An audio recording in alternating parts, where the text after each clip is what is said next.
እኛ በጣም ነው የምንወዳቸው የምናከብራቸው። ንገሩኝ ካልክ ግን ለምንድን ነው ፈጣሪ ብለህ የምትለው አንተ በ15 ዓመቷ እንድትቀፈደድ ያደረጋት? ይሄ ፍትሃዊነት ነው? አምላክ ብለህ የምትለው ንገሩኝ ባይ አስመሳዮች፣ ሌቦች፣ ቆሻሾች ለምንድን ነው የ15 ዓመት ህፃን ልጅ ደፈረ ብዬ ልበላችሁ? ለምን በድንግልናዋ አምላክ ሆነ አሰቃያት? ለምንስ ወንድ ያልነካውን ማህፀን መርጦ በወንድ ልጅ ጾታ ተወለደ? ለምን እናንተ ጋር የ9 ዓመት ሴት ማግባት ኃጢያት ነው። የ15 ዓመት ህፃን ልጅ ማስረገዝ ግን ችግር የለውም። ድንግል ማርያም ስትጸንስ 15 ዓመቷ ነበረ። በምን በፈጣሪ ነው አይደል? ፈጣሪ ራሱ ነው አይደል ማህፀን ውስጥ የገባው እና እንድትወልድ አልተሰቃየችም? ምንድነው መልሳችሁ እናንተ? ስለ 9 ዓመት ሴት ልጅ ከወንድ ልጅ ትዳር መስርታ መገናኘቷ የሚያማችሁ ከሆነ ለምን ስለ ድንግል ማርያም አታወራም? ራሱ ፈጣሪ ብለህ የምትለው ማህፀኗ ውስጥ ገብቶ ብለህ ምንድነው ወንድስ የፈጠረው ራሱ ለምን ተጠየፈው? ለምንስ ከወንድ የተገናኘች ሴት ተጠይፎ ድንግልናን መረጠ? ለምን መረጠው? ፈጣሪ ብለህ የምትለው አንተ እዛ ውስጥ ለመግባት ለምንድን ነው የመረጠው ነው ጥያቄ። ለምን መረጠው? ምንድነው የሚያደርግለት? ለፈጣሪ ድንግልና ምን ይሰራለታል? ምን ያደርግለታል? ምንድነው የሚያደርግለት? ለምንስ አሰቃያት እልሃለሁ ነው። በ15 ዓመቷ ለምን አሰቃያት? እግዚአብሔር ብለህ የምትለው ማለት ነው።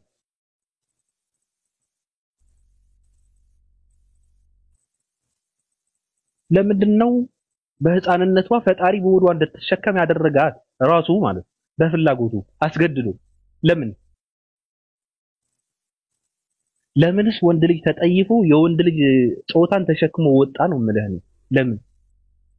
ለምንስ ወንድ ሆነ? ራሱ እኮ ነው ራሱ ለምን ወንድ ሆነ? ፈጣሪ ብለህ የምትለው አንተ መልስ አላችሁ? መልስ የለም።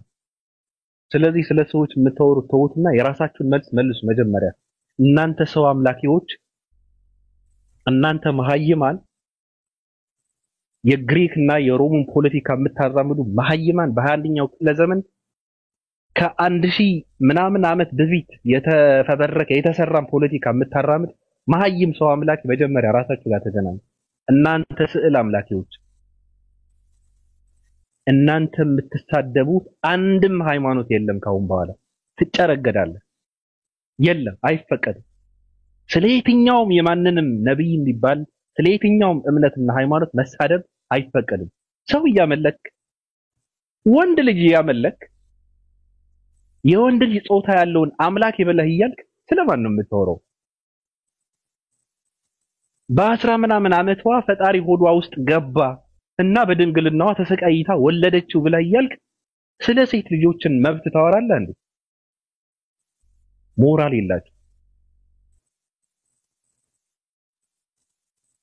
ሁሉም ትውልድ እንዲጠይቅ እናደርገዋለን። ለምን ድንግል ማርያም ፈጣሪ በ15 ዓመቷ ወይም ከዛ በታች ማህፀኗ ውስጥ ገብቶ እንድትሰቃይ አደረጋት? ለምን? ደግሞ በድንግልናዋ። መልስ አለ? ለምን? ለፊደል ሌላ መልስ ምንም የለውም። ምንም መልስ የላችሁ እናንተ ሌቦች፣ እናንተ ቆሻሾች። ሌላ ሃይማኖትን በመሳደብና ዝቅ በማድረግ ከፍ ልትሉ አትችሉም። ሲጀመር በራሳችሁ አመለካከት የፈጠራችሁት ሐሳብ ነው መምጣት ያለበት ራሱ። የግሪክ ፖለቲካ ታራምዳለህ እንዴ? የሮም ፖለቲካ ታራምዳለህ? የሞተ የተቀበረ ፖለቲካ ነው እያራመድክ ያለው። ሰው ነው እያመለክ ያለው። ከሰው ማልፈህ ያለ ሰውም አይደለም የምታመልከው። ግብረ ሰዶምን ነው የምታመልከው ነው የምልህ። ሶዶማዊ ሰዎችን ነው የምታመልከው። አሁን ስዕል ለጥፈህ ጌታ እያልክ የምትሰግድላቸው ሰዎች ናቸው። ተራ ግብረ ሰዶም ሰዎች ናቸው። የዝሙት ትራፊ ሰዎች ነው ለዝሙት ትራፊ ሰዎች ነው የምትሰግዱት። ከአምላክ ጋር እኮ አልተገናኛችሁም እኮ እናንተ እኮ አትተዋወቁም። ሆድና ጀርባ ናችሁ። እናንተ ስለ ሰው ሃይማኖት ልታወሩ መብትና ሞራል የላችሁም፣ አትችሉም። አንደኛ ነገር አይፈቀድም። ሁለተኛ ደግሞ የቆምክበት አያሉ እንድታወራ አይፈቅድልህም። ማን ናችሁ እናንተ? የ9 ዓመት ልጅ እኮ ነው ነብዩ መሐመድ ያገባው። የ9 ዓመት ለምንድን ነው ተደፈረች? ተደፈርኩ አላለች። ደበረኝ ከበደኝ አላለች። አመመኝ ቆሰልኩ አላለች። ምን አገባ? መጀመሪያ በ15 ዓመቷ ሴት ልጅ በስንት ዓመቷ ነው ታግባ የሚባለው? እንደው በሳይንስ በስንት ዓመቷ ነው? በ18 ነው አይደል? በ18 ዓመቷ ነው የምታገባው እኮ ነው። ድንግል ማርያም የጸነሰችው ግን በ15 ዓመቷ ነው። ለምን ፈጣሪ ብለህ የምትለው ድንግልና ስለምን መረጠው ነው? ምን ይሰራለታል? ምን ይሰራለታል? ፈጣሪ ድንግልና ምን ይሰራለታል? ለምን ድንግልናን መረጠ? ለምን ወንድ ልጅን ተጠይፎ ወንድ ልጅን የነካው ነገርን ተጠይፎ በወንድ ልጅ ጾታ ወጣ ነው የምልህ? ለምን ብሎክ አድርጓቸው። የሚሳደብ ሰው ካለ ቀንድለው። ምን አባቱ ያመጣል? ምንም አታመጡ። ወንድነትን ተጠይፎ በወንድ ልጅ ጾታ የወጣ አምላክ ተሸከመ ስለ ሰው ሃይማኖት ታወራ አትልም። ጭስ ዋጠው እየተቃጠለ። ለምንድን ነው? እኔ በ15 ዓመት ነው የማውቀው። 12 በቤተ መቅደስ 3 ዓመት ከዛ እንደዛ ነው የማውቀው። 15 ዓመት ነው የማውቀው። 11 ዓመት ልታሳብደኝ ነው? ምንድነው 11 ዓመት? በ11 ዓመቷ ነው ፈጣሪ የተሸከመችው? አልቀበለውም። እኔ ውስጤን አይቀበለውም። 11 ዓመት 15 ይሻለኛል። ስለዚህ ንገሩኝ ባይ እናንተ ሬሳ አምላኪዎች፣ እናንተ የደረቀ አጥንት አምላኪዎች በየገዳሙ በየቤተ ክርስቲያኑ ሬሳ እያመለክ ስለየትኛው ምዕመንና ሃይማኖት፣ ስለየትኛው መለኮት፣ ስለየትኛው አምላክ ነው የምታወሩት? እናንተ ስለየትኛው እኩልነት ነው የምታወሩት? ስለየትኛው የሴት ልጅ መብት ነው የምታወሩት? እናንተ መጀመሪያ ራስን ተመልከት። ሬሳ አምላኪዎች ናቸው። መጀመሪያ ከእንደዚህ አይነት የባዕድ አምልኮ፣ ከእንደዚህ አይነት ቆሻሻነት፣ ከእንደዚህ አይነት ሰይጣናዊ ስራ ነው ነፃ መውጣት ያለባቸው። አሁን ዲዛይን ተደርጎ የተሰጠን ሁሉም ተመልሳችሁ ብታዩ የኢሉሚናቲ ነው። ኢየሱስ ክርስቶስ ብለው አሁን ለምሳሌ ሁለት ጣቱን እንትን አድርጎ የለም ክርስቶስ እንደዛ ስላደረገ እንዳይመስላችሁ። የኢሉሚናቲዎች እንትን ነው፣ አርማ ነው። ኢትዮጵያ ውስጥ ድንግል ማርያም ብለው የደቀኗት አንደኛ ነገር ዝሙተኛ ፈረንጅ ነች።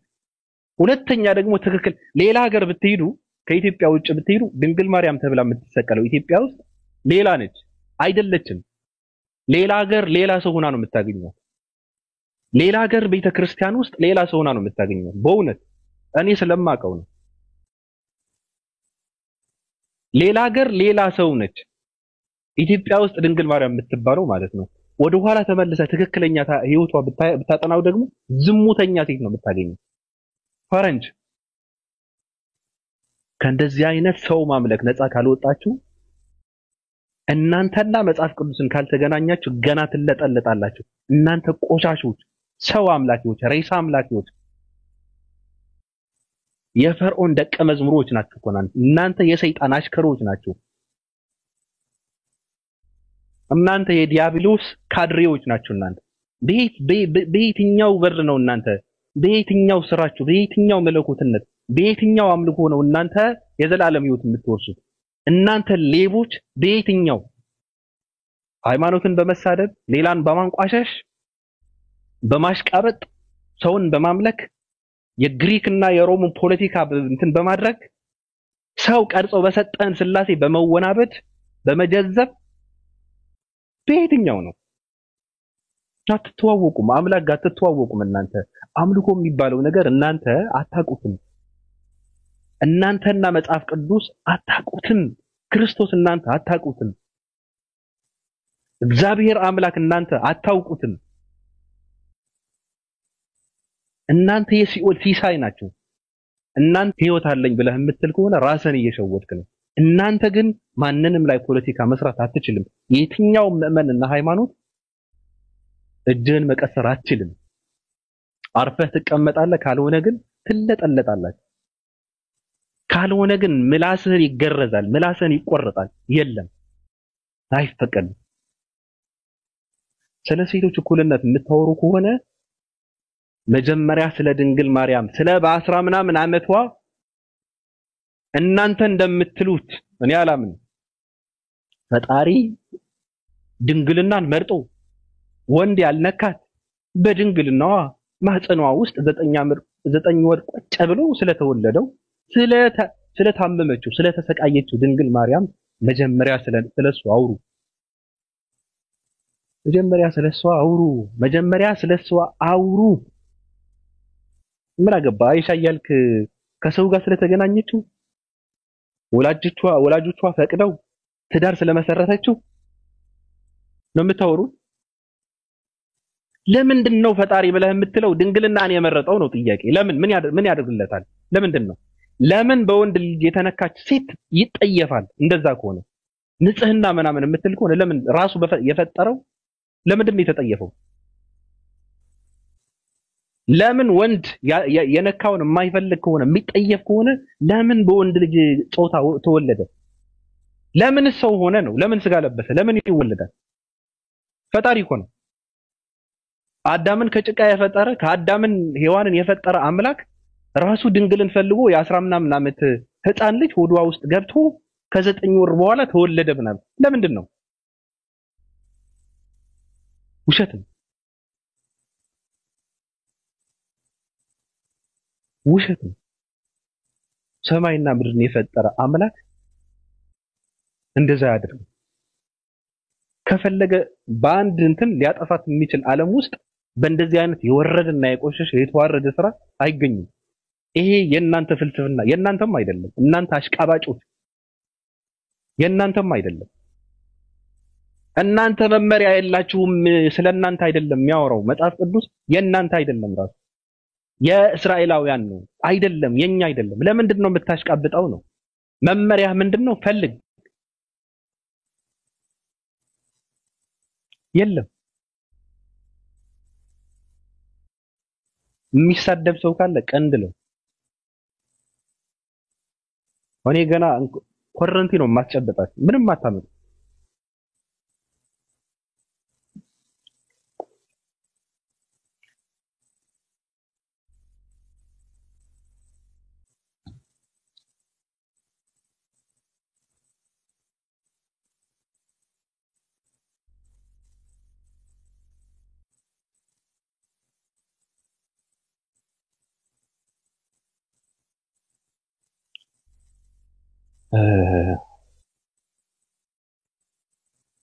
ለምንድን ነው የምትልኩት? እኔ በጣም ይገርመኛል።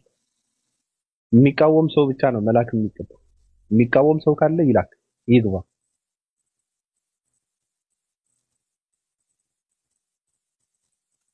ዝም ብለህ ሌላ ሀሳብ ከሆነ ግን መግባት የለባቸውም።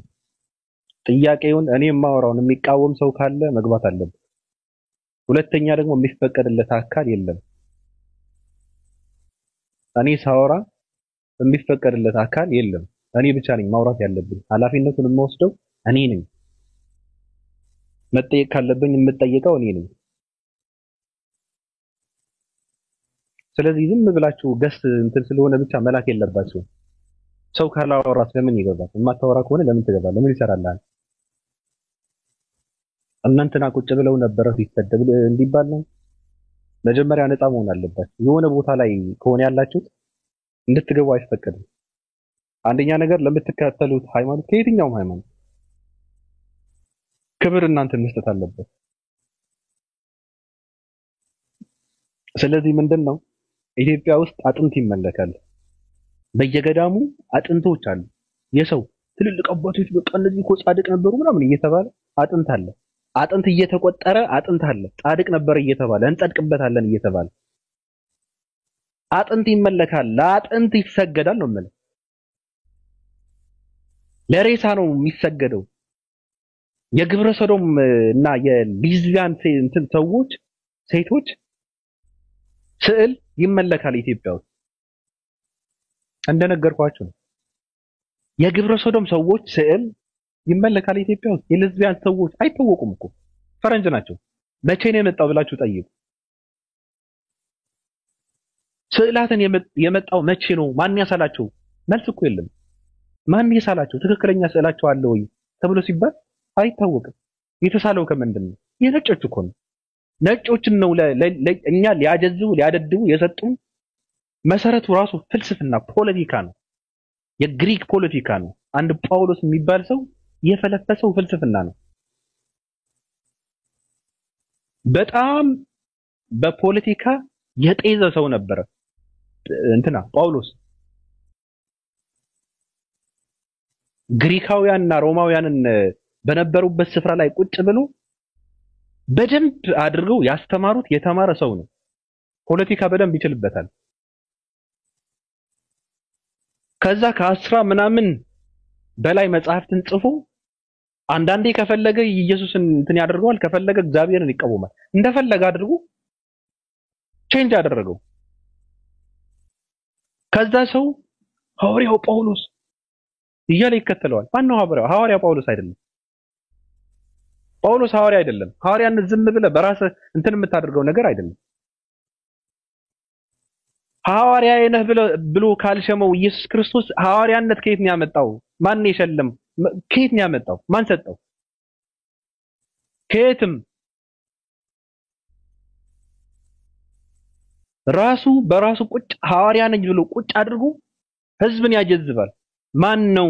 መከተል ካለብህ ክርስቶስን መከተል አለብህ። መከተል ካለባችሁ የክርስቶስን መንገድ ነው መከተል ያለባችሁ። እናንተ ሌቦች! እኔ ሰው አላመልክም፣ ሰው አልከተልም። እኔ በሰው አልጀዝብም፣ በሰው አልደነቆርም። ጳውሎስ ነው የተጫወተበት። ዋጠው። የማታነቡ ከሆነ ምንም ላደርግ አልችልም።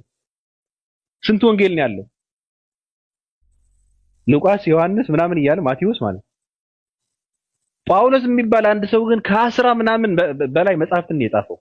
እንደፈለገ አድርጎ አንዳንዴ ቃሉ ይጋጫል፣ አንዳንዴ ክርስቶስን ይቃወማል፣ አንዳንዴ እግዚአብሔርን ይቃወማል እኮ።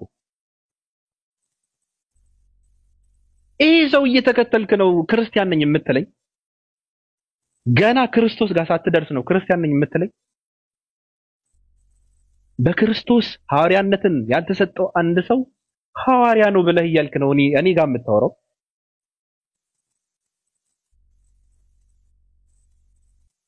እናንተ ሌቦች፣ እናንተ የዲያብሎስ ካድሬዎች፣ እናንተ የሰይጣን ደቀ መዝሙሮች፣ እናንተ የሲኦል ሲሳዮች፣ እናንተ የፈርዖን እግር አጣቢዎች፣ እናንተ ቆሻሾች፣ እናንተ መሃይማንና ደናቁርት፣ በፈረንጅና በነጭ ዲዛይን ተደርጎ የተሰጠን ሁሉ የምትቀበል የተሰጠህን የምታመል ምንድን ነው? የተሰጠህን ስዕል ሁሉ ብታየው እዛ ውስጥ የኢሉሚናቲ እንትን አለ። ክርስቶስ ብለህ የምትለው ስዕሉ እንኳን ውስጥ እንኳን የኢሉሚናቲዎች አርማ አለበት። ደሙ ምንድን ነው? እውነት ይመስላችኋል? አሁን ደም ምንድን ነው? በጨለማው ግሩፕ ደም እንዴት ይታያል ብላችሁ ጠይቋቸው። ከክርስቶስ ጋር የሚገናኝ ነገር ምንም የለው፣ ውሸት ነው። ጣቱ የነሱ ነው፣ ውሸት ነው።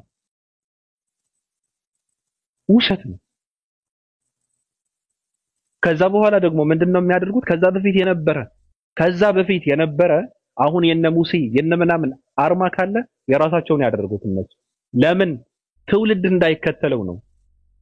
ጨለማው ግሩፕ የሚባለው የነ ሙሴ የነ አብርሃም የነ ምናምን የምትለው አርማቸው የኢሉሚናቲዎች የራሳቸውን ያደረጉት ህዝብ እንዲጠየፈው ማለት ነው። አማኝ ነኝ የሚለው መሐይም እንዲጠየፈው የራሳቸው አደረጉት። አይገርማችሁም? ብትር የራሱ የሆነ አርማ አለው። እባብ የራሱ የሆነ አርማ አለው። በሬ የራሱ የሆነ አርማ አለው። ደም የራሱ የሆነ አርማ አለው። እሳት የራሱ የሆነ አርማ አለው። በእነዚህ ትልልቅ ሰዎች ማለት ነው።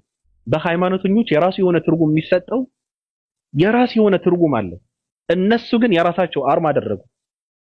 እባብ፣ ብትር፣ በሬ፣ እሳት ምናምን የሚባለው እነሱ ጋር በጣም ይገናኛል። የራሳቸውን ያደረጉት ለምን? እንድትጠየፈው ነው። አንተ እንድንጠየፈው እኮ ነው። እንደዚህ አድርገው ነው ያጀዘቡ። እዛ ጋር ደግሞ ራሳቸውን እንትን የሚያደርጉበት የነሱ የሆነ አርማ ደግሞ አለ። በእነ ኢየሱስ ክርስቶስ በእነ እንትን የሚባሉ ከፈለጉ ሰው ጥቁር ሰው እየተረገጠ ያመጣሉ። ከፈለጉ ፈረንጅ ከላይ ቁጭ አድርገው ፈረስ ላይ ቁጭ አድርገው ሲወጋ ጥቁሩ እንደፈለጉ አድርገው ነው የተጫወቱበት። አልተገናኘንም። እኔ ግን አንብቤ የምረዳ ሰው ነኝ። ዓለም እንዴት እየተሽከረከረች እንደሆነ አንብቤ አይቼ መንገዴን የምጠርግ ሰው ነኝ። የራሴን መንገድ የማቀና ሰው ነኝ። እንደናንተ ደደብ ሰው አይደለም። እንደናንተ ደንቆሮ አይደለም። እንደናንተ የሆነ ሃይማኖትን እየተሳደብኩ ራሴን የማጀዝብ ሰው አይደለሁም። መንገዴን አውቀዋለሁ። አምላክነትን አውቀዋለሁ። ሰውና አምላክን ለይቼ አውቃለሁ። መለኮትነትን የአምላክ ባህሪና የሰው ባህሪን ለይቼ የምረዳ ሰው ነኝ። እናንተ ደናቁርት። ስለዚህ የምትሳደቡት የትኛውም ሃይማኖት የለም። የምትሳደቡት የማንም ፕሮፌት የለም። የምትሳደቡት የምታንቋሽሹት የማንንም ምዕመን የለም። አይቻልም። ስለ አኢሻ የምታወራ ከሆነ ስለ ድንግሏን አውራ። አኢሻ ለምንድን ነው በ9 ዓመቷ ያገባችው ብለህ የምታወራ ከሆነ ከ1400 ዓመት በፊት ለምንድን ነው ከ2000 ምናምን ዓመት በፊት ድንግል ማርያም በ10 ምናምን ዓመቷ እግዚአብሔር ብለህ የምትለው አንተ የምትለው በሆዷ ገብቶ ድንግልናን መርጦ በወንድ ልጅ ማህፀን ወጥቶ ወንድነትን ተጠይፎ ለምን በወንድነትን ወጣ? በቃ ጥያቄ ነው። ለምንድን ነው ያሰቃያት? ጥያቄ ነው። መልሰው። ለምንድን ነው የፈጠራትን ህፃን ልጅ ያሰቃየው? ለምንስ ድንግልና መረጠው? ለምንድን ነው የመረጠው? ለምንድን ነው እግዚአብሔር ድንግልናን የመረጠው? ምን ይሰራለታል? ድንግልናዋ የተበጠሰ የፈረሰን የእርሱ ፍጡር ናቸው። በቃ አለቀ። ለምንድን ነው ድንግል ያልሆነ ሴትን የሚጠየፈው ነው? ለምን ተጠየፈው? ይመቸዋል ድንግልና ልትለኝ ነው?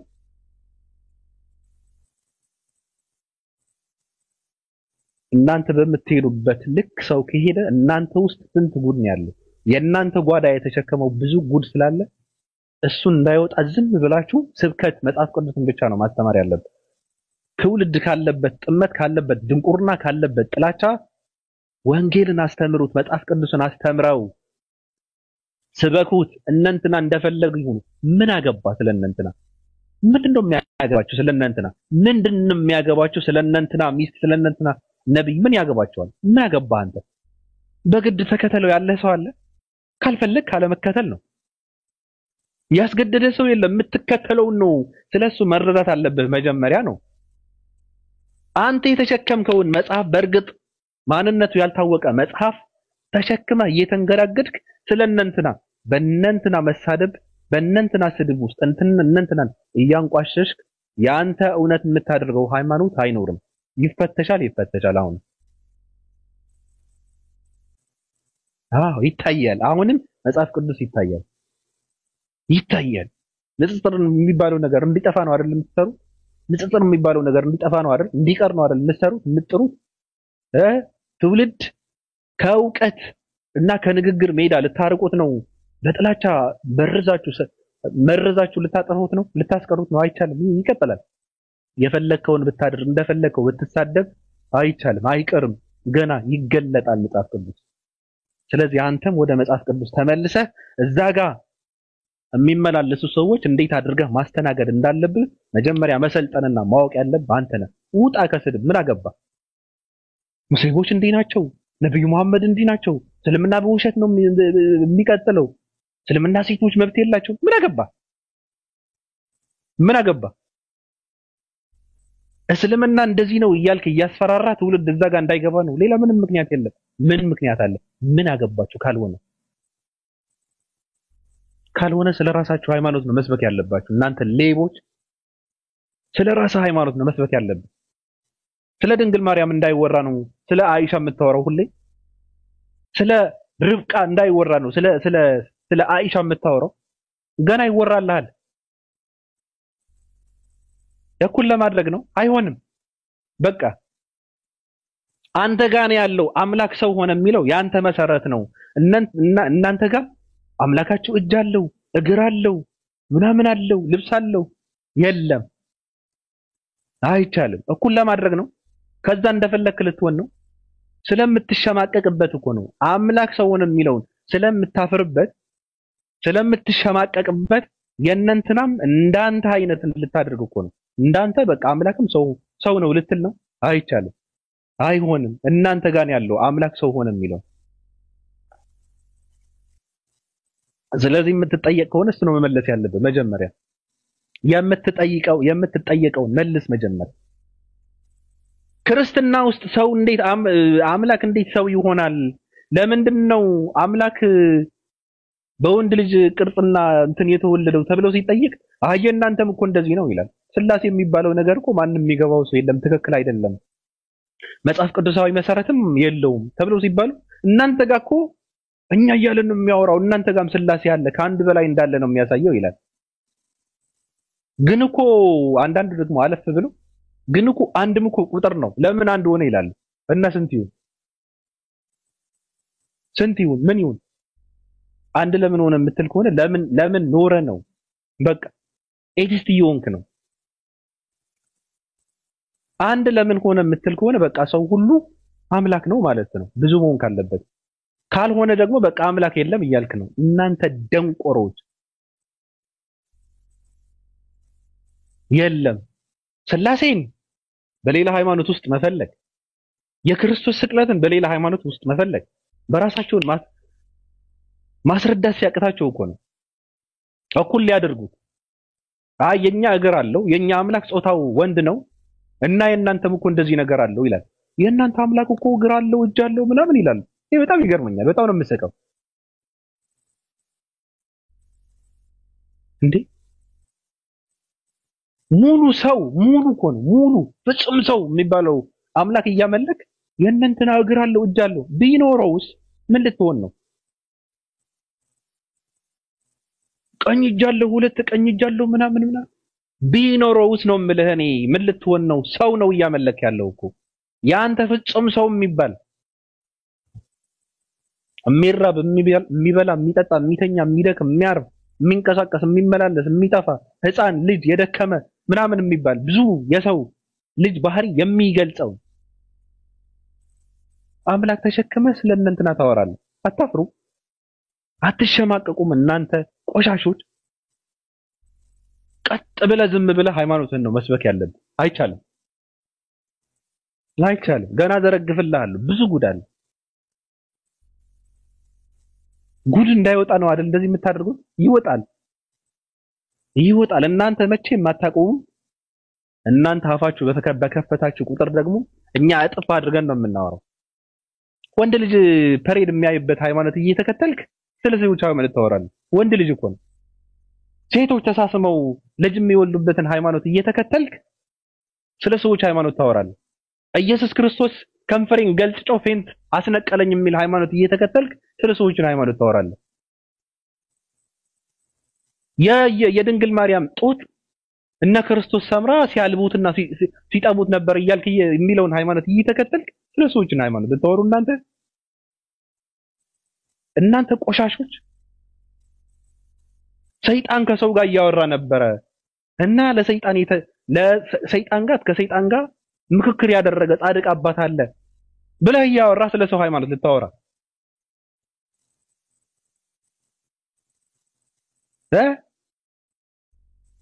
አብርሃም ልጁ እንዲሰቀል ልጁ ምንድነው እንትን እንዲያደርገው ሐሳብ ለእግዚአብሔር ያቀረበው ሰይጣን ነበረ ብለህ እያወራ አንተ ስለ ሰው ሃይማኖት ታወራ?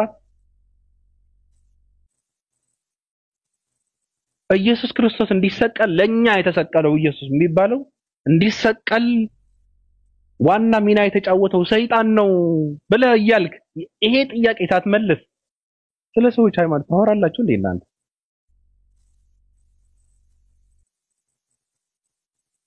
የእግዚአብሔር ሐሳብ ሰይጣን ሰርጾ ያውቀዋል ይላል መጽሐፍ ቅዱስ። እንደዛ ነው። እግዚአብሔር ያሰበውን ሰይጣን ለአዳምና ለሔዋን ሲነግራቸው ነበረ ይላል። ስለሱ ሳትመልስ እሱን ሳትመልሱ ስለ ሰው ሃይማኖት ታወራላችሁ እንዴ እናንተ? እንደዚህ እንዳትሆኑ ነው አላላቸውም ሰይጣን? ትክክል ነበር እኮ። እንደዛ እንዳይሆኑ አስወጣቸው አለ እግዚአብሔር። ስለዚህ ሰይጣን ያውቅ ነበር። የሲኦል ቁልፍ የነበረው ከሰይጣን ጋር ነው። ምን ይሰራል ከሰይጣን ጋር? ይሄ ሳትመልስ ስለ ሰዎች ሃይማኖት ታወራለህ? ምን ይሰራል? እግዚአብሔር የሲኦልን ሃይማኖት ሰይጣን ሊቀጣበትን ያዘጋጀውን ሲኦል ቁልፉ ለሰይጣን ሰጠው። የምረን ነው። ስለዚህ ሳትመልሱ እናንተ ቆሻሾች ብዙ ጥያቄ አለ፣ ነፍ ጥያቄ አለ። ሰይጣን ጥርሳለው የለውም ተብሎ አይጠየቅም እንደተባለው ጥያቄ ሲጠየቁ ማለት ብዙ መልስ የለው ጥያቄ እናንተ ጋር ነፍ ነው ያለው። እሱን ሳትመልስ ስለየትኛውን ሃይማኖት አታወሩም። ብዙ ጠያቂ ትውልድ አለ፣ የሚጠየቅ ጥያቄ አለ። ወደድክም ጠላህም አንገትህን ተረግጠህ ትመልሳታለህ እንጂ እሱን ላለመመለስ የእናንተን ሃይማኖት እያንቋሸሽ ዝም ብለን እንቀጥላለን የሚባል በ21ኛው ክፍለ ዘመን አይኖርም፣ አይሰራም፣ አይደረግም።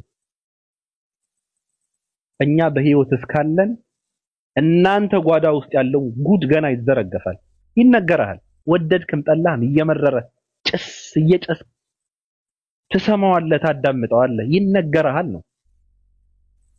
በዚህ ዘመን ዝም ብሎ የሚያዳምጥ ትውልድ የሚኖር ይመስላል? እናንተና አይመልሱም። እኛ ነብዩ መሐመድ እንደፈለግን ብንሳደብ እነሱ ክርስቶስን ስለሚከተሉት ነብይ ብለው ስለሚያምኑ ሊሳደቡ አይችሉም ብለህ እንደፈለክ አፈን የምትከፍትበት ሃይማኖትና ምእመን አይኖርም።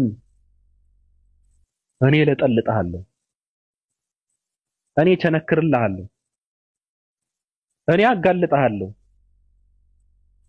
እኔ ፈረንጅን እያመለክ የማንንም ነብዩም ሆነ ምእመን አትነካም።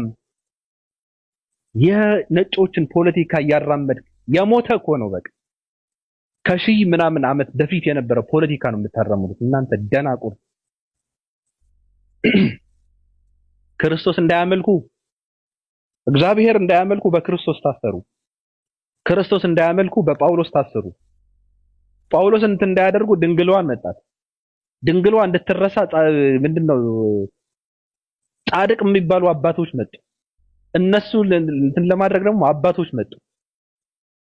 እዛ ጋር አባቶች አሉ። አባቶች ያሉት ይሁን በቃ የአባት አምላክ ይሆነ የንስሐ አባት የምናምን አባት ሚስጥሩን የሚያውቁት እነሱ ናቸው፣ የሚተረጉሙት እነሱ ናቸው እየተባለ በዚህ ልክ እንደዚህ ነው የታሰረው። አባት ይከበራል እንጂ አይፈራም። የሃይማኖት አባቶች መከበር አለባቸው። ለምን? ትክክለኛ የሃይማኖት አባቶች ስለሆኑ ሳይሆን አባቶች ስለሆኑ ትልልቅ ሰዎች ስለሆኑ ብቻ ነው መከበር ያለባቸው እንጂ ቦታውን አይገባቸውም። ሌቦችና የዝሙት ትራፊ ሰዎች ናቸው፣ አይገባቸውም። አንድ ንጹህ የለም፣ ሌቦች ናቸው፣ ቆሻሾች ናቸው። ትልልቅ ናቸው፣ በትልቅነታቸው መከበር ብቻ አለባቸው። አለቀ እንጂ እነሱ እንደፈለጉ አድርገው እየተረጎሙ እነሱ በተረጎሙት የምንቀበለው መጽሐፍ ቅዱስ የለም። አያውቁትም፣ ራሱ መጽሐፍ ቅዱስን አያውቁትም። አያውቁትም። ስለዚህ ትጠየቃለህ፣ ወደድክም ጠላህም ትጠየቃለህ። ለሚጠየቀው ጥያቄ ነው መመለስ። ተው ለምን ለፊደል ሌላ ምንም መልስ የለም። መጀመሪያ እሱ ነው ማስታረቅ ያለብህ። መጀመሪያ ስለ ድንግል ማርያም ነው ማውራት ያለብህ። መጀመሪያ ስለ እነሱ አውራ። መጀመሪያ ስላዋረድካቸው ትልልቅ ሰዎች ነው ማውራት ያለብህ። መጀመሪያ ዝሙት ሰሩ ብለህ የምትላቸው ትልልቅ ከፈጣሪ ጋር ሊያስታርቁ የመጡ ነብያቶችን ስለነሱ ነው ማውራት ያለብህ። መጀመሪያ ስለ ለውጥ ነው ማውራት ያለብህ። መጀመሪያ ስለነ ሰለሞን ስለነ ዳዊት ነው ማውራት ያለብህ። ለምን በማይገባቸው ቃል ስለምትገልጻቸው እናንተ ሌቦች፣ እናንተ ቆሻሾች። እነሱ የነጹ የጸዱ ናቸው። መጽሐፍ ቅዱስ እንደሚነበበው ማንነት የላቸውም። እነሱ የጠፋ ሕዝብ ከፈጣሪ ጋር ሊያስታርቁ የተላኩ የተመረጡ ሰዎች ናቸው። እናንተ እንደምትሉት እናንተ የምትሉትን ማንነት የላቸውም። እነሱን እየወነጀልክ እና አብርሃም ማን ነበረ ባለፈው? አብርሃም ሲኦል ውስጥ ነው እኮ አለኝ እኮ አንድ በድፍረት መሰረት የለውማ። አብርሃም ካልጸደቀ፣ አብርሃምን ካልተከበረ፣ አብርሃም አባት ካልሆነ፣ አብርሃም አርአያ ካልሆነ፣ አብርሃም ፈለግ ካልሆነ ማንን ነው የምትከተለው? አብርሃምን እየወነጀልክ አብርሃምን ሲኦል ውስጥ እየወረወርክ እነ ጉርጢ ሙርጢ እነ ምናምን የሚባሉ እከካም ሰዎች ሌዝቢያኖችና ጌይ የሆኑ ሰዎችን ታመልካለህ። አንተ ቆሻሻ ገና ትረገጣለህ።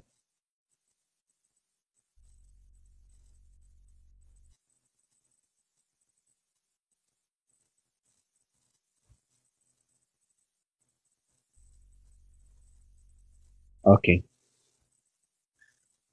ሊዱ እንዴት ነሽ? እያረፍኩ ነው የምለጠልጥ ቆሻሻ ህዝብ።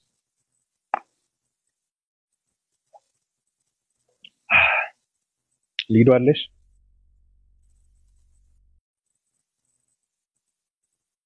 ስለዚህ ቅድም እንደጀመርኩት ምንድነው ክርስቶስ መሰደብ የለበትም።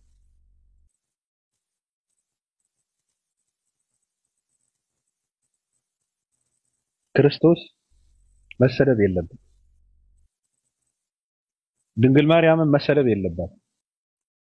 ክርስቲያንን በሚሉ ቆሻሻ ሰዎች በሚያደርጉት ድንግል ማርያም መሰደብ የለባትም። ክርስቲያንን በሚሉ ወንበዴዎች፣ ሸርሙጦች፣ አመንዝራዎች፣ ገረዶች በሚያደርጉት እነ ድንግል ማርያም መሰደብ የለባቸውም። እንደዛ እንድትል የሚያደርጉ ሰዎች አሉ። እኔ አውቃለሁ። አንተ የሆነ ሃይማኖት ውስጥ ትልቅ ሰው የሚባል ትልቅ መሪ የሚባል ምንም ክብር የላቸውም። በሚያስነውር ጠያፍ በሆነ በጣም በሚቀፍ እኮ ነው። እኔ የረገጣ አባት ነኝ፣ እንደውም የብልግና ሊቅ ነኝ እኔ። እንደዛ ብዬ ግን አልናገርም። በእውነት በጣም በሚያሳፍር ቃላት እኮ ነው ነብዩ መሐመድ የሚሳደቡ። ባለፈው እንዴት እንደደነገጥኩ እዚህ ጋር አንድ መጥቶ ከታች ያስቀመጠውን ኮመንት እንደዚህ እያልክ ክርስቲያን ነኝ ትላለህ? እንደዚህ እያልክ የክርስቶስ ተከታይ ነኝ ትላለህ? ጠያፍ እኮ ነው።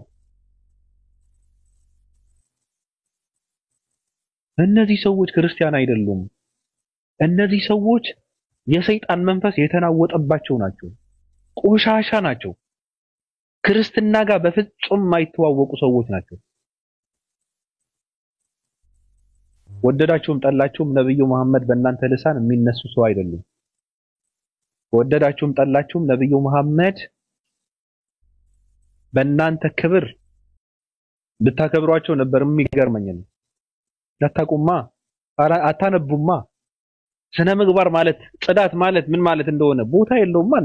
እናንተ ጋር ዕውቀት ምን ማለት ነው? አስተዳደር ምን ማለት ነው? አስተዳደግ ምን ማለት ነው? ንግግር፣ አያያዝ፣ አመራር ምን ማለት ነው? አታቁማ፣ አታነቡም። የት ታውቁታላችሁ እናንተ? የት ነው የምታውቀው? ሃይማኖት የሚባል አያስፈልግም የሚባሉ ፈላስፋዎችን እያንቆለጳጰስክ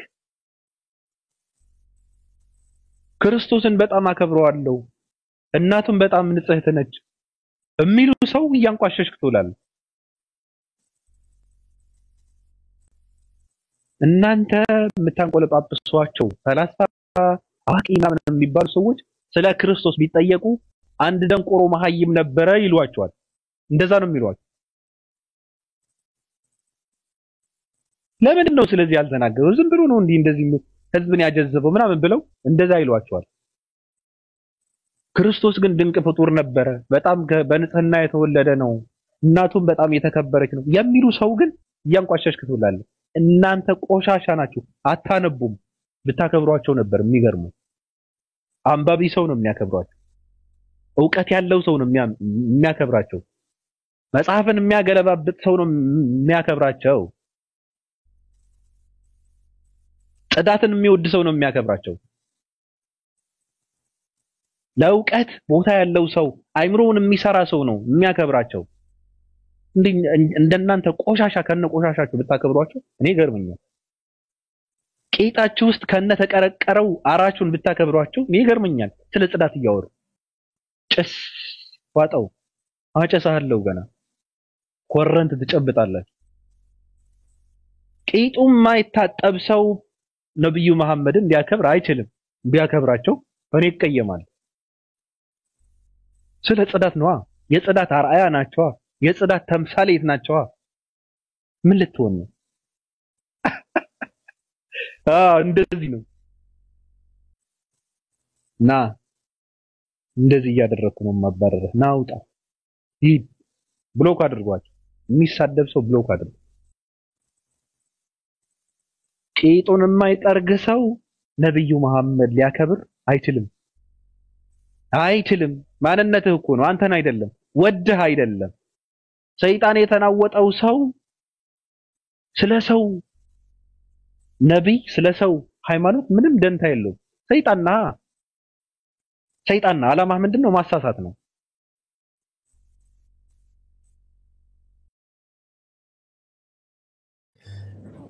ስለዚህ ምንድነው ባቢሻ ትንሽ እርፍ እያልክ ውሃ እየጠጣ ብራዘር። ካፌ አለ፣ ካፌ ይዤ ነው የማወራው። ኦኬ። በደንብ ደግሞ ቤቱን ታብ ኮፒ ሊንክ አድርጉ። ቤተሰብ የሆናችሁ እጃችሁ ምንድነው? አይስ ካፌ ታውቃለህ? ቀዝቃዛ ቡና ታውቃለህ? በበረዶ የሚጠጣ ይመች አባቢ። አሁን እንደዛ እየጠጣው ነው የማወራው። የምር ግልጸኝነት በጣም ይመቻል፣ ደስ የሚል ነው። ያው እንግዲህ አእምሮ ያለው ሰው ይማራል ብለን እናስባለን። እኛ መሳደብ ጠልተን አይደለም፣ ነገር ግን ደግሞ ያው በእኛ ስለማይፈቀድ ልንሳደብ አልቻልንም። ሙስሊም ሆንክ ማውራት አይፈቀድም። ቆይ እኔ ሀሳቤን ልጨርስ። እኔ ክርስቲያን እንትን እያደረኩ ስለ ክርስትና እያወራው ክርስቲያኖች እንትን እያደረኩ ሙስሊም ማውራት አይፈቀድም። ስለ ሙስሊሞችን እያወራው አንድ ክርስቲያን እንዲያወራ አልፈቅድለትም። ትክክል አይደለም። ኃላፊነቱን የምወስደው እኔ ነኝ። ስለ የትኛውም እና ስለማንም እንደፈለኩ አድርጌ የመለጥለጥ መብት ያለኝ እኔ ነኝ። እንደዛ ነው ብዬ ነው የማምነው። ይሄ እናንተ ስለራሳችሁ ብዬ ነው እንደዛ ነው። ማንንም ሰው ማለት ነው ክርስቲያንም ሙስሊምም የሆነ ነገር ከኋላውን አስቀምጠው እንትናን ትክክል አይደለም። እኔ ሁለቱም ነው እንትን እያደረኩ ያለው። ስጀምር ክርስቶስን የሚሳደቡ ሰዎች ነው በመለጥለጥ የጀመረው። ድንግል ማርያምን የሚናገሩ ማህየማን ሰዎች በጣም ጠያፍ በሆነ ቃላቶች ስለነ ድንግል ማርያም የሚያወሩ ሙስሊም ነን ባይ ደናቁርት አሉ። አንዳንድ እንትኖች ማለት ነው በጣም ነው የሚያስጠሉት። በነገራችን ላይ ዕውቀት እንደሌላቸው ነው የተረዳሁት። ከአማርኛቸውም ከንግግራቸውም ምንም የሚያውቁት ነገር የለም። ሃይማኖታቸውን አያውቁትም እንጂ ድንግል ማርያምና ኢየሱስ ክርስቶስ በእነሱ ሃይማኖት ምን አይነት ቦታ እንዳላቸው ቢያውቁ አይናገሩም። እዚህ አለማወቅ ነው። ሁሉም ወደ ልቡና ወደ ሃይማኖቱ መመለስ አለበት። ስለራሱ ማወቅ አለበት መጀመሪያ። ሰው እፎይን እየተከተለ ለሃይማኖት ክብር ሊኖረው አይችልም። ሰውና እፎይ እየተከተለ ስለ ክርስትና ዕውቀት ሊኖረው አይችልም። ስለ ወንጌል ዕውቀት ሊኖረው አይችልም። ዕውቀት የለውም። በየቀኑ ነብዩ መሐመድ እንዴት መስላት እንዳለብህ እየተማርክ የክርስቶስን ፍቅር አንተ ውስጥ ሊኖር አይችልም። እየተማርክ ያለው ነብዩ መሐመድ እንዴት መጥላት እንዳለብህ ነው። ምን ይሰራልሃል? ምን ይሰራልሃል? ወይስ እነሱ ጋር እውነት አለና እውነታውን እንዳይጋባብን ከሆነ ግን በዛ የሚሸፈን እውነት የለም። እንደዛ የምትሉ ከሆነ ይነገራቸዋል። መቼም ወደድክም ጠላህም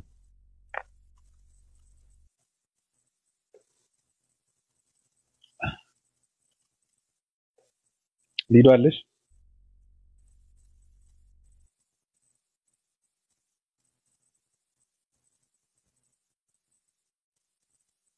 ሊዱ አለሽ? ኦኬ ኪንግ እንዴት ነህ? ሰላም ናችሁ? ሰላም ነው።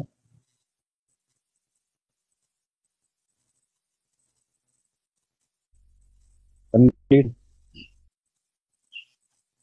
ወይ አይሰማም? እንዴት ናችሁ? ሚዩት ሰላም ነው? እያደረግ ሚዩት እያደረግ እንዴት ነው? ምን አልከኝ? ኦኬ ኦኬ ድምፅ አለ። እሺ አዎ አንተ ላይ ፖለቲካ እየሰሩ ነበርና ባለፈው ትናንት ነው ከትናንት ወዲያ ነው እንጂ እዚህ ጋር መጥተህ ካወራ በኋላ አንድ ከክሰው አለ። አንድ አሳዳጊ የበደለው ቆሻሻ ሰው አለ። ፎይ ነኝ ምናምን የሚል ሰው አለ። አንድ ቆሻሻ ሰው ሲጀመር ሰገጤ ነው። እንደሱ በጣም መሀይም ሰው የለም። የት እንዳደገ እኔ አላውቅም። የመጨረሻ ሰገጤ ሰው ታውቃላችሁ? እኔ ስለሱ አንዳንድ ሰዎች እሱን እንትን ሲያደርጉ በጣም ነው እንትን እንለው። ትክክል አይደለም እኮ አሁን ነው ፎይ ምናምን ነገር ንጽጽር ምናምን ባለፈው ማን ነው ኢብሮ ነው እንደዛ ሲል የሰማው ልጠይቀው ነበረ ወላ ምንድነው ዓላማ ክርስትናን መሳደብ ነው እንዴ ኢብሮ ለምንድን ነው በዛ ልክ ምናምን ብዬ ተቀይሜው ነበረ። የምን ንጽጽር ነው? ከውፈይ ምን ያውቃል ስለ ክርስትና? ለምንድን ነው የውይይት ጥሪ የምታቀርቡ? እንደዚህ አይነት ሰዎች ምን ያውቃል? እንደዚህማ ከሆነ መሸነፍ ነው። ሰው ምንድነው የሚያወራው? አዋቂ ሰው ስለሆነ እነዛ ሰዎች እኮ በቃ ሊገጥሙት አልቻለም ምናምን ይላል መሀይም ሰው። ስለዚህ እነሱ እንደዛ ስለተባለ እንትን ማለት አለብን ነው? ምን ልታወራ ነው? እፎይ ከሚባል ሰው የውይይት ጥር ብለህ እንትን የምትለው የሚል ሰው ካለ ምን ልታወራ ነው? ስለ ክርስትና የሚያውቀው ምንም ነገር የለም። መጽሐፍ ቅዱስን አያውቀውም። ንጽጽር የሚባለው ሚስጥሩን አያውቅም። እፎይ የሚባል አንድ ደንቆሮ ልቂፈው አያውቅም። ስለዚህ በደናቁርት ስፍራ ዝም ብለህ አስረህ እዛ ጋር እንትን ጥለህ ነው ዝም ብለህ ስራህን መስራት ያለብህ ወይ ሌሎች ሰዎች ካሉ ማለት ነው እንጂ እንደነዚህ አይነት ቆሻሻ ሰዎች ምንድን ነው በዚህ ልክ እንትን የሚሆነው ሰው?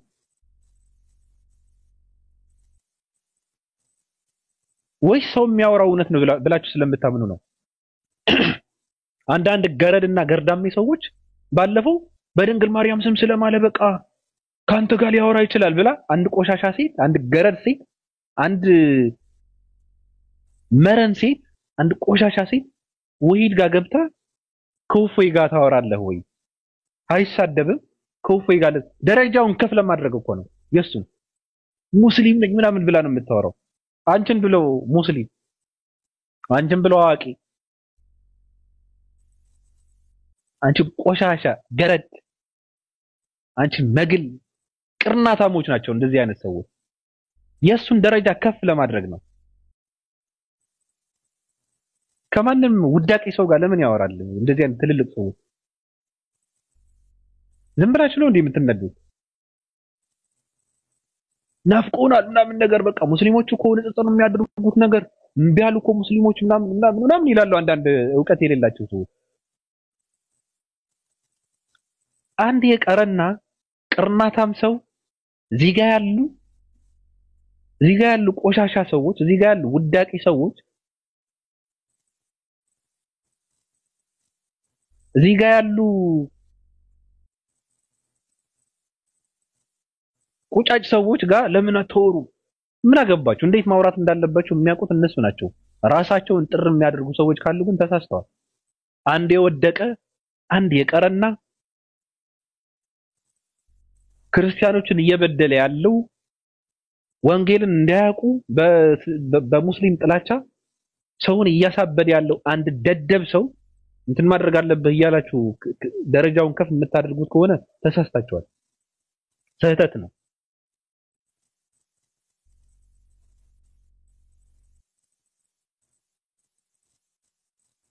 ስለዚህ ትክክል አይደለም። ጥሪ ምናምን የሚባል ከእንደዚህ አይነት ሰዎች ጥሪ ማድረግ የለባችሁም። ባለፈው እንትና ኡስታዙ ያደረገው ትልቅ ነገር ነው። አንድ ረጋ ያለ ሰው አለ።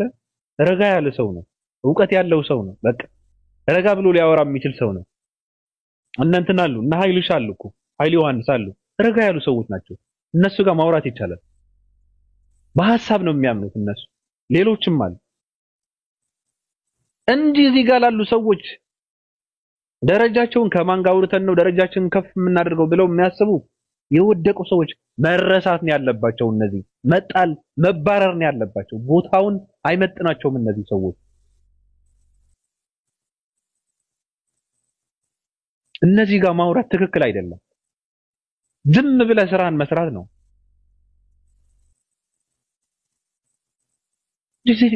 እነዚህ ጋር እውነት ነው ማለት ነው የሚያወሩት። ታዲያ እንደዛ ከሆነ እምቢ ያሉን እኮ በቃ ንጽጽር ብንላቸው እኮ እምቢ ያሉ ምን ያውቃሉ? ንጽጽር ለነሱ ሚስጥር ነው፣ አያውቁትም። ስለዚህ ወደ ጉዳያችን ስንመለስ ምንድነው ጥያቄያችን? የጠየቅነው ያነሳነው ጥያቄ አለ።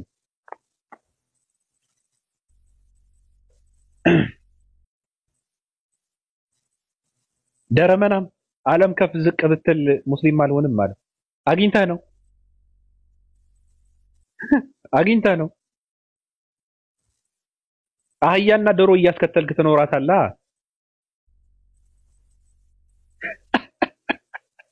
ልትሰለጥን አትችልም። ካልሰለጠንክ ደግሞ ምንድነው ወይ ሰልጥነህ ቂጥህን መታጠብ አለብህ፣ ካልሆነ ደግሞ መስለም ነው ያለብህ። እምቢ የምትል ከሆነ ግን ዶሮና አህያን እያስከተልክ ነው የምትኖረው ማለት ነው። ፍርፋሪ ተሸክመ እየዞርክ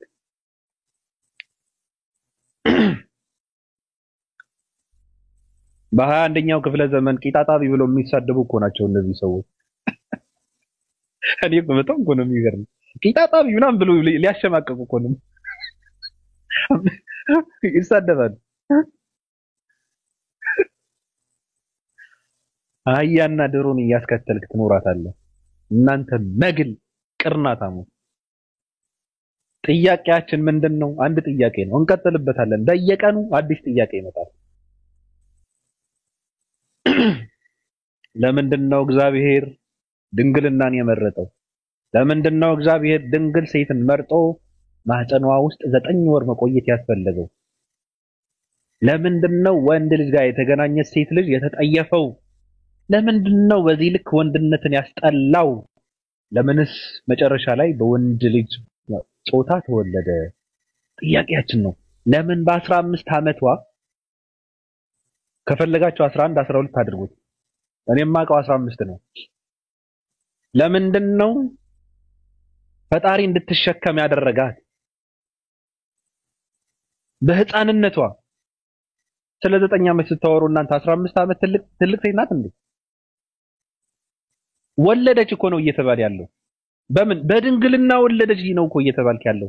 ማን ወለደች? ፈጣሪ ወለደች እኮ ነው እያልክ ያለው አንተ። ድንግልናዋ ለምን መረጠው? ለምንስ አሰቃያት? ራሱ ገብቶ ማለት ነው። ለምንድን ነው?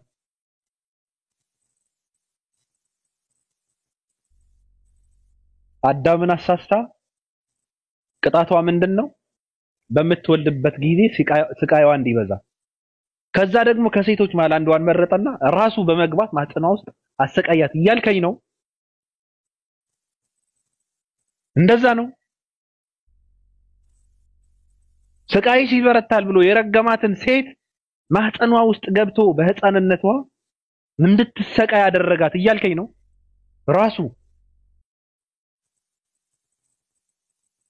እርግማኑ የራሱ እርግማን ማለት ነው። ረገማትና እንዴት እንደምትሰቃይ ለማየት ደግሞ ራሱ ገብቶ አሰቃያት እያልከኝ ነው? ለምን? ፍትህ ለድንግል ማርያም። ፍትህ ለድንግል ማርያም። ፍትህ በ15 ዓመቷ የማትሸከመውን ነገር እንድትሸከም ስለተደረገችው ድንግል ማርያም።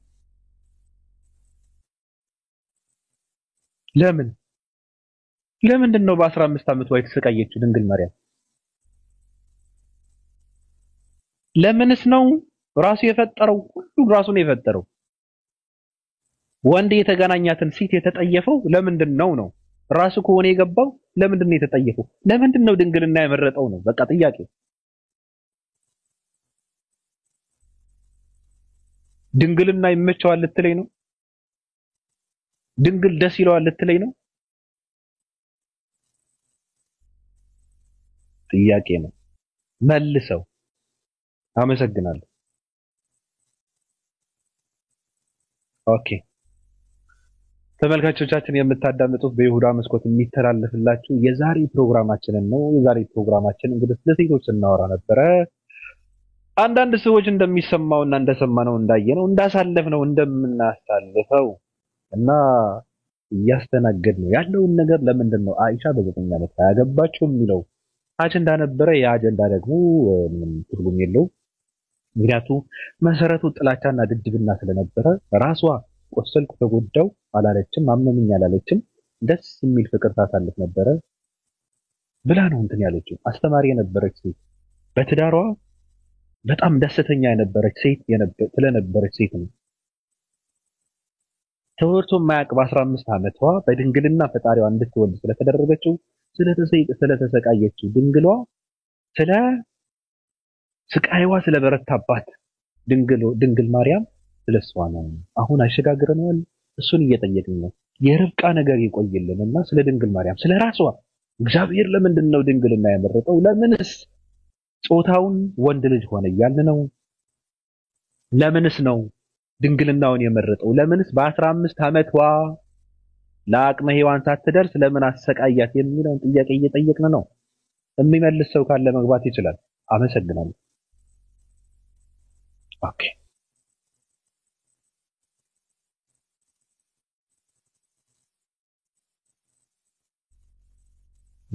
ነፍ ሰው ነው የጠየቀው። ምን ልትሉ ነው? እሺ አንድ ኦኬ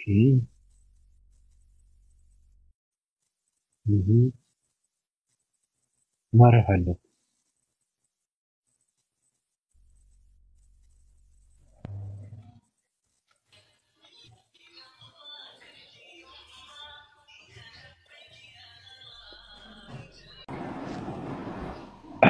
ሰላም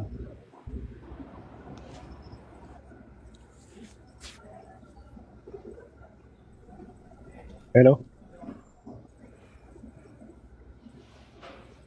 ናገባ እንግሊዝ ሀገር ከ16 ዓመት ናገባ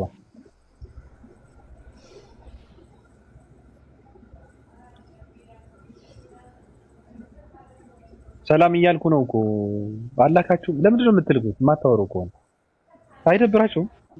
ፈታ አቤት ሰላም ብያለሁ። አይን አጋጣሚ ነው የገባሁት። ፈርታ ኮሚኒቲ አታደርግም ታዲያ? ቢያንስ እንኳን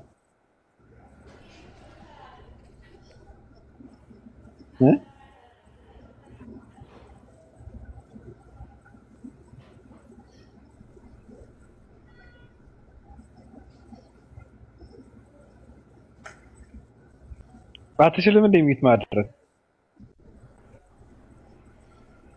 ሄሎ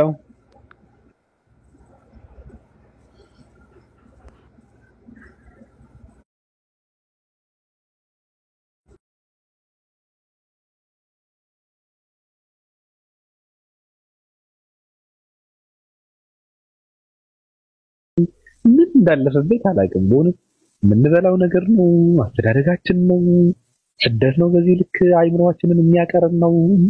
በቃ በጣም ነው ሀሳብ ነው። ምንድን ነው ከምንበላው ነው ከጠጣነው ውሃ ነው ምንድን ነው?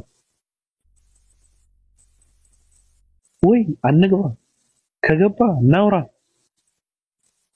የሚውጠን አዞ የለም ቢዛ ካወራን ኦኬ ናገባ እና ነው ምናምን። ኑሮ አዲስ እንዴት ነህ? ባብሻለሁ እንዴት ነህ?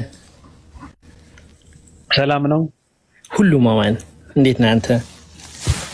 እኔ ሰላም ነኝ የተመሰገነ ነው። እሱ ነው የምንፈልገው። እውነቱ ይውጣ፣ ሰው ከድንቁርና ይውጣ፣ የሰው ልጅ ይረዳ ነው አላማ። ይገባኛል። ማንም ከፍሎ ማንም ተናገር ብሎ አይደለም። ሰው ነህ፣ በዚህ ምድር ላይ መተሃል፣ ፈጣሪ አእምሮ ሰጥቶሃልና የሰው ልጅ ህዝብ ማህበረሰቡ በብዙ ነገር ይጠቅማል። አንተ ደግሞ በምታውቀው ነገር ህዝቦቼ ላገልግል ነው እያልክ ያለው። ነገ ብቻህን ነው ወደ ቀብር የምትመጣው። ትናንትን ብቻህን መጥተሃልና አትሊስት ባለኝ እውቀት ሰዎቹ ላካፍል ነው እያልክ ያለው ነገርና አሮን ነው። ለምን ሰው ልጅ በክፋት እንደሚረዳው አላውቅም። አንተ በእነሱ ጉድጓድ አትገባም፣ እነሱ በአንተ ጉድጓድ አይገቡም። ያላችሁ በትክክል አይደለም። ውጡ፣ ንቁ ነው፣ አንብቡ ነው። የገባችሁት ነገር ካለ ወይም የተረዳችሁት ነገር ካለ ኑና አስረዱኝ። እኔ ያልተረዳሁት ነገር ካለ እናንተ የተረዳችሁት ካለ አስረዱኝ። ከዛ በኋላ በእውቀት እናውራ ነው እያልካቸው ያለው። ለምን ስድብ አድርገው እንደሚወስዱት አይገባኝም። ገብቶሃል? በምታውቀው ትንሽም ይሁን ብዙም በምታውቀው ነገር የሰው ልጅ አንዳንዴ የሆነ አባባል አለ፣ ልብህን አዳምጠው ይባላል። ወላሂ ልባችሁ መቼም አይዋሻችሁ። የምናወራው ነገር እውነት ይሁን ውሸት ይሁን ከልባችን ብዙ ጊዜ ሰው ሲመክራችሁ ልብህን አዳምጠው ነው። የሆነ ማንኛውም ነገር ብትጠይቁ ሄደስ ልብህን አዳምጠው። ምክንያቱም ልብህን ሁሌ እውነት ይነግራል። የሰው ልጅ የሚጋጨው ልቡና አእምሮ ሳይገናኝ ሲቀር ነው። ልቡ የሚያስበው ሌላ፣ አእምሮ ምላሱ የሚናገረው ሌላ ከሆነ ከባድ ነው። ስለዚህ እያልካቸው ያለው ከልባችሁ ተገናኙ ነው፣ አንብቡ ነው፣ ጠይቁ ነው። በሰማችሁት እንትን አትበሉ ነውና ጥሩ ምክር ነው። ለእኔ ምክር ነው፣ ስድብ አይደለም። አንዳንድ ሰዎች ምናልባት የቃላቶቹ ስድብ አድርገው ሊወስዱት ይችላል። ንቁ ነው፣ ንቁ። ያላችሁበት ትክክለኛ መንገድ አይደለም ነው። ውጡ ነው፣ ከዛ መንገድ ውጡ፣ ጠይቁ፣ አንብቡ። የገባችሁ ታስረዱን፣ ካልሆነ ደግሞ አቋምን ቀይር ነው። ሌላ ነገር የለውም። አንተም እኮ እንደማንም እኮ ዝም ማለት ትችል ነበር። ወላሂ እያረካ ያለው ነገር በጣም ብዙ ሰዎች በቀላሉ ሊያዩት ይችላሉ። ትልቅ ነገር ነው፣ የህይወት ጉዳይ ነው።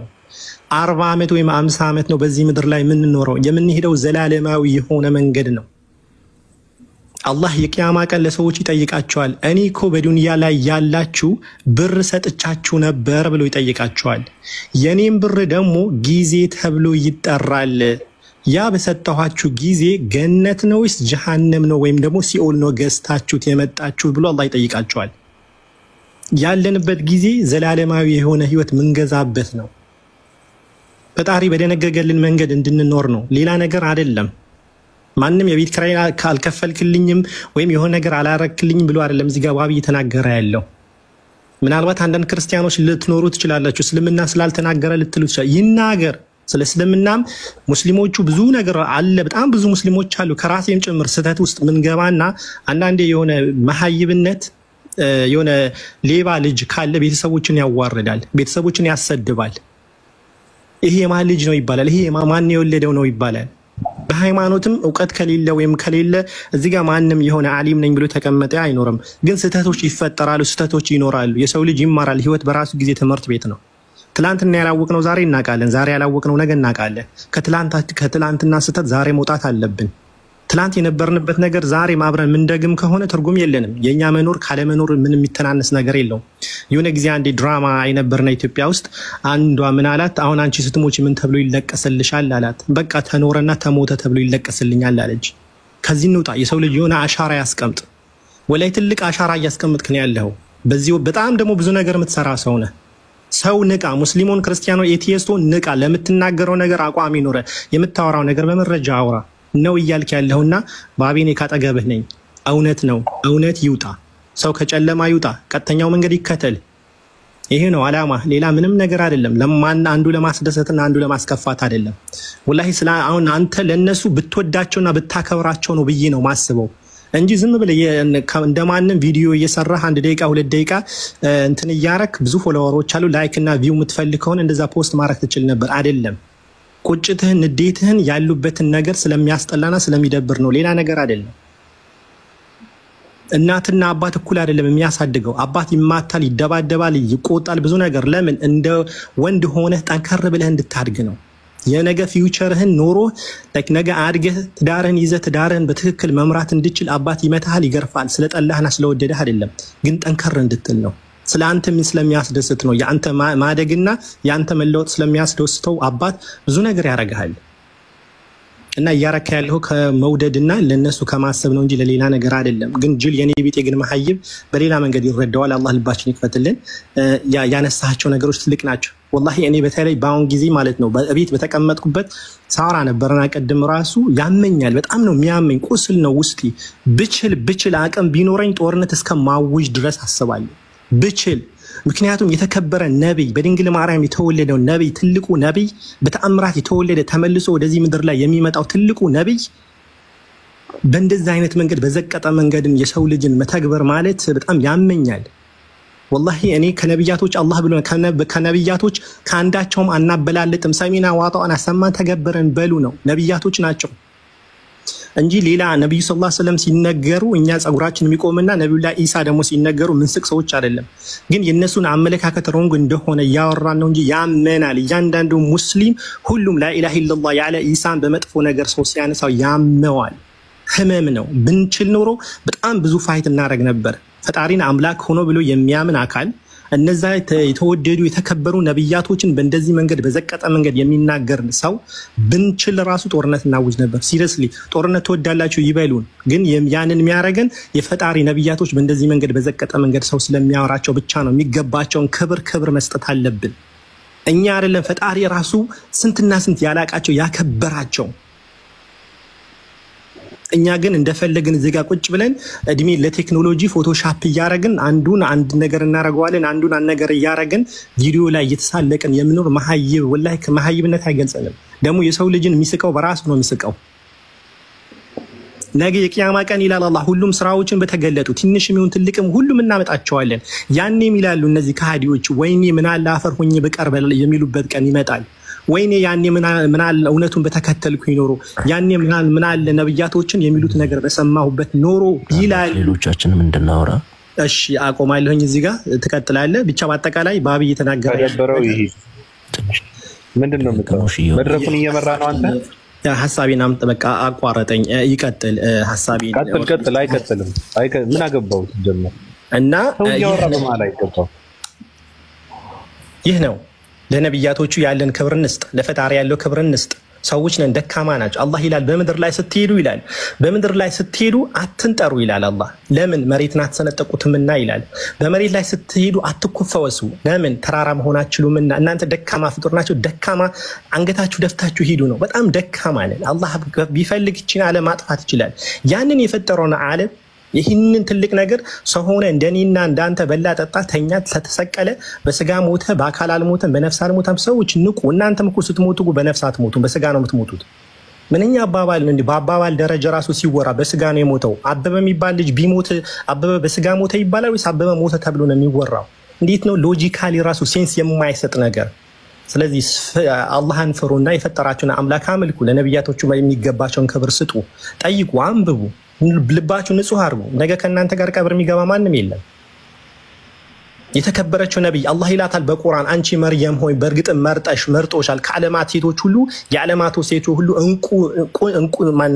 ቁንጮ አድርጎሻል ነው የሚለው። ወላሂ ነብዩ ሰለላሁ ዐለይሂ ወሰለም ቁርአን እነሱ ክርስቲያኖች ክሌም እንደሚያደርጉት ርዕሳቸው ቢጽፉት ኖሮ የ600 ዓመት በፊት የነበረችውን አይሁዳዊ ሴት ያሁላ ነገር ምራፍም ሰጥተው ያሁላ አሞካሸዋትም ነበር አላቸው እኮ እንዴ። እስከ 11 ሚስት እኮ ነበራቸው። የሚወዳት ኸዲጃ እኮ ስንትና ስንት ዓመት የኖረች ከሷ 6 ልጅ የወለዱ እኮ ኸዲጃ ነበረች። ስለሷም ብዙ ነገር መጥቀስ ይችሉ ነበር። ስለሷ ብዙ ምዕራፍ መጻፍ ይችሉ ነበር። ወዳጆቻቸው እኮ አሉ እኮ ከነሱ ጋር የተባረሩ የተሰደዱት የተገደሉት እነ ሐምዛና አቡበከርና ዑመር። ስለሳቸው አንድ ነገር ይናገሩ ነበር። ይሁዳዎች ለዛውም የሚጠሏቸውና የሚያሳድዷቸው የነበሩ ይሁዳዎች ሄደው ከ600 ዓመት በፊት የነበሩ የይሁዳ ወይም ደግሞ የበኒ እስራኤል ነብያቶችን ከሚያወሩ ስለ አንዳቸው ስለ ወገኖቻቸው እንዴት ነው ደስ የማይለው? እኔ ለምሳሌ እዚህ ጋር መጥቼ ስናገር ባቢ ሁል ጊዜ የሆነ መጽሐፍ ቢጽፍ እኔ እንደ ማስታወሻነት አድርጎ ቢያስገባኝ ደስ ይለኛል። እነዛ እኮ ሰሃቦች እኮ ደስ ይላቸው ነበር እኮ አቡበከር የሆነ ምዕራፍ ቢሰጣቸው ወይም ደግሞ ዑመር ወይም ደግሞ ባለቤታቸው ይህንን ምዕራፍ ባንቺ ሰይሜልሻለሁ ቢሉ አስቡት። ቁርአን ከአላህ መምጣቱ ነው። አላህን ያተልቃት የመረጣት በቁርአን ውስጥ ስሟን የተወሳ እሷ ብቻ እና እንዳንተ እነዚህ እንደዚህ አወርዳችሁ የወለደችውን ድንቅ የሆነ ኢየሱስ ወይም ደግሞ ነብዩላህ ኢሳ አለይሂ ሰላም የእናቱን ጡት ያስጠባ ነበር። ለንግግርም አይመችም። ሰዎች ንቁ፣ ወላሂ ንቁ። ነብዩ ሰለላሁ ዐለይሂ ወሰለም በሐዲሳቸው ያስተላለፉት አሉ። ምን አሉ? እኔ እኮ የአባቴ የኢብራሂም የዱዓ ውጤትና የወንድሜ የኢሳ ወይም የኢየሱስን ብስራት ነኝ ነው ያሉት። በእኔና ኢሳ መካከል በመካከላችን ምንም ነገር የለም። ምክንያቱም በሁለታቸው መካከል ነብይ የለም። ወንድሜ ነው ኢሳ። በዚህ ምድርም በአኺራም ለኔ ቅርብ የሆነ ወዳጄ ነው ያሉት። እንወዳቸዋለን። ስማቸው ስንጠራ ራሱ የአላህ ሰላም በሳቸው ይሁን እንኩ እያለን እያቆላመጥ ነው። ማርያም ስንል ከእናንተ ስለሆነ ነው እንጂ ማርያም አለይሂ ሰላም አላህ የመረጣት ያቺ ለዛውም ደግሞ የተገኘችው በስለት የተገኘችው ቅድም ያነሳው አንድ ጥያቄ ነበረ። ለምንድን ነው ፈጣሪ እሷን የመረጠ ያልካት? ወላሂ ይህን ትምህርት ቁርአን ውስጥ አለ። የመርየም እናት ሐናን የሐና የኢምራን ሚስት ናትና ወደ ጌታዋ በተጠራች ጊዜ የሆነውን አስታውስ። በእርግጥም ጌታዬ ሆይ እኔ ካንተ ዘንድ ልጅ ስጠኝ አለችው። አላህም ደግሞ ልጅ ሰጣት። ተስላ ነበር ያ ሱረቱል መርየም ላይ ያለ ያ የሰጠኸኝ ልጅ ለቤተ መቅደስ አገልጋይ ያደርገዋለሁና ልጅ ስጠኝ። ከዛ በኋላ ሴት ወለደች። ጌታ የወለድኳት ሴት ናት አለ። አላህም የወለድሽውን ያውቃል አላት። የወለድሽው ልጅ ግን ከሷ ላይ ግን አላህ መጀመሪያ እሷን አስገኘላት። ከዛ በኋላ ኢሳ። በእንደዚህ አይነት መንገድ በክብር የመጡ ሰዎች ናቸውና ፕሊስ ቦታ ስጡ፣ አክብሩ። ይሄ ነው ምለው ባብዬ። አላህ ይጠብቅ። እስካሁን ባወራው ይሄ ነው ምለው።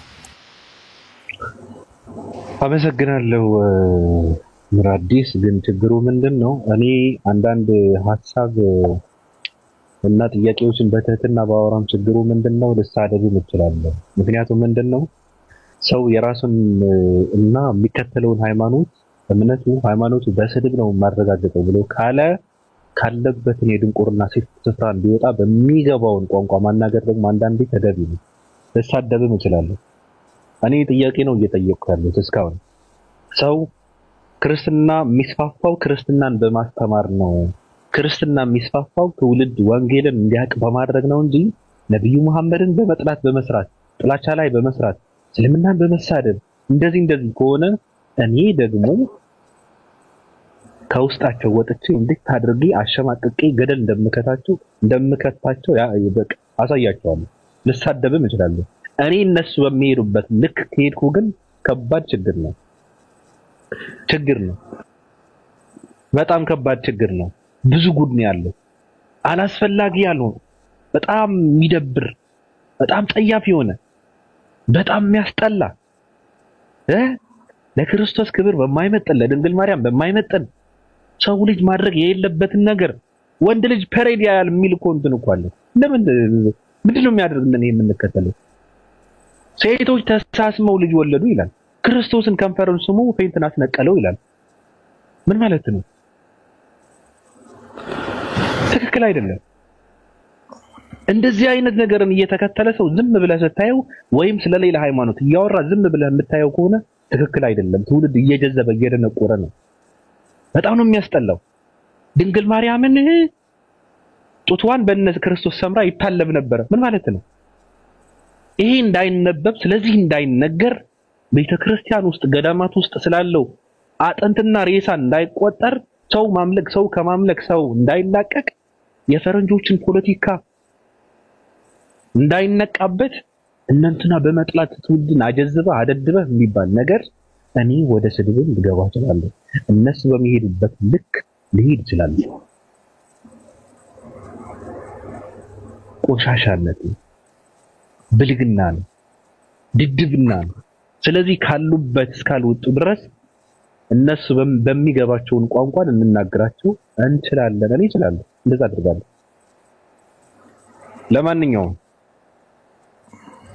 እኔ ቀጥል። እሺ አይ ቀደም እንግሊዝ ሀገር 16 ዓመት ነው ምናምን ስልህ እስቲ ግባና ንገረኝ ብለኝ ነበር። ይሰማል? ምን አልከኝ? የእንግሊዝ ሀገር 16 ዓመት ነው እድሜ ኤጅ ኦፍ ኮንሰንት ብዬ ስልህ ግባና አውራኝ ብለኝ ነበር። አመሰግናለሁ። በመጀመሪያ ስለገባህ አመሰግናለሁ። ደፍረህ ስለገባህ። ስለ 16 ነው የምታወራው?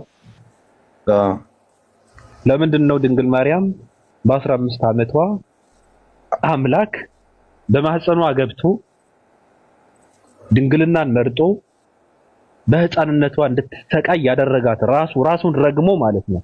ስቃይዋን የመጣው ራሱ በመርገም ነው፣ በእርግማን ነው። በምትወልጅበት ሰዓትም ስቃይ ይበዛል አላት ራሱ።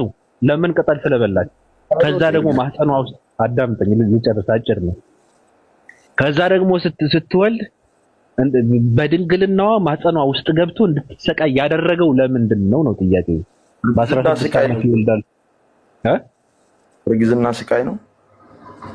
ስቃይ ነው አለ እኮ እርግዝና። አዎ በምትወልጅበት ሰዓትም ማለት ሄዋን ምን ብሎ ነው የረገማት? ሄዋንን ስለዚህ ሁሉም ሴቶች የሚያረግዙ ሴቶች ያው እርግማን ነው እያልከኝ ነው አጠቃላይ። ምን ብሎ ነው የረገማት ሴት ልጅ? አይደለም እርግዝና ስቃይ ነው ካልከኝ አርግዘው የሚወሉ ሴቶች ሁሉም ተረግመው ነው እያልከኝ ነው። እየነገርኩህ እኮ ነው። ወሊድ ነው ያልኩህ ነው። ሲወልዱ አይሰቃዩ?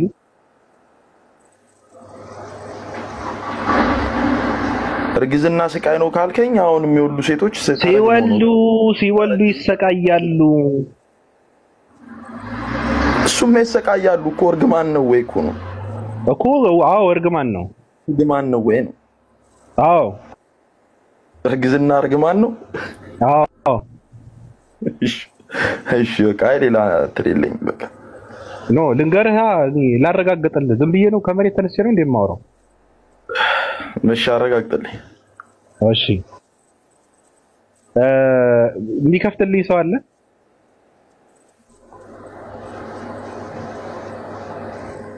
ላንብብልህ ዝም ብዬ? አዎ ችግር የለውም ንገረኝ። እሺ ዘፍጥረት 3:16 ላይ ምን ይላል መሰለህ? ለሴቲቱም ለሔዋን ማለት ነው በጸነሽ ጊዜ ጭንቅሽ እጅግ አበዛለሁ አለ። ገብቷል? በጭንቅ ትወልጃለሽ፣ ፈቃድሽም ወደ ባልሽ ይሆናል፣ እርሱም ገዥሽ ይሆናል አላት። ጭንቋ በዛል በዛም ጭንቅ ነው፣ ስቃይ ነው አይደል? እርግዝና እኮ ጭንቀት አለው አይደል እንዴ? ጭንቀት አለው ይለኛል እንዴ? አለው እያልኩ እኮ ነው። ታዲያ እኮ ለምንድን ነው ያሰቃያት? መጀመሪያ በእርግማን እግዚአብሔር ራሱ ረገማት። ሴት ልጅን እንድትሰቃይ ረገማትና ለምንድን ነው ማህፀኗ ውስጥ ገብቶ እንድትሰቃይ ያደረጋት? ለአቅመ ሔዋን ያልደረሰች ህፃን ልጅ እኮ ነው እያልኩ ያሉት። መልስ አለ አንተ? የማርያምን ነው የምትለያል? እና ስላንተ እናት ነው እያወራ ያለው? አረ ተረጋጋ ወንድሜ። ወደ ኋላ ተመልሰኛለህ እንዴ ታዲያ? እኮ የማርያምን ነው ወይ ነው ያልኩ? አዎ እየጠየቅኩ ነው ስለ ማርያም።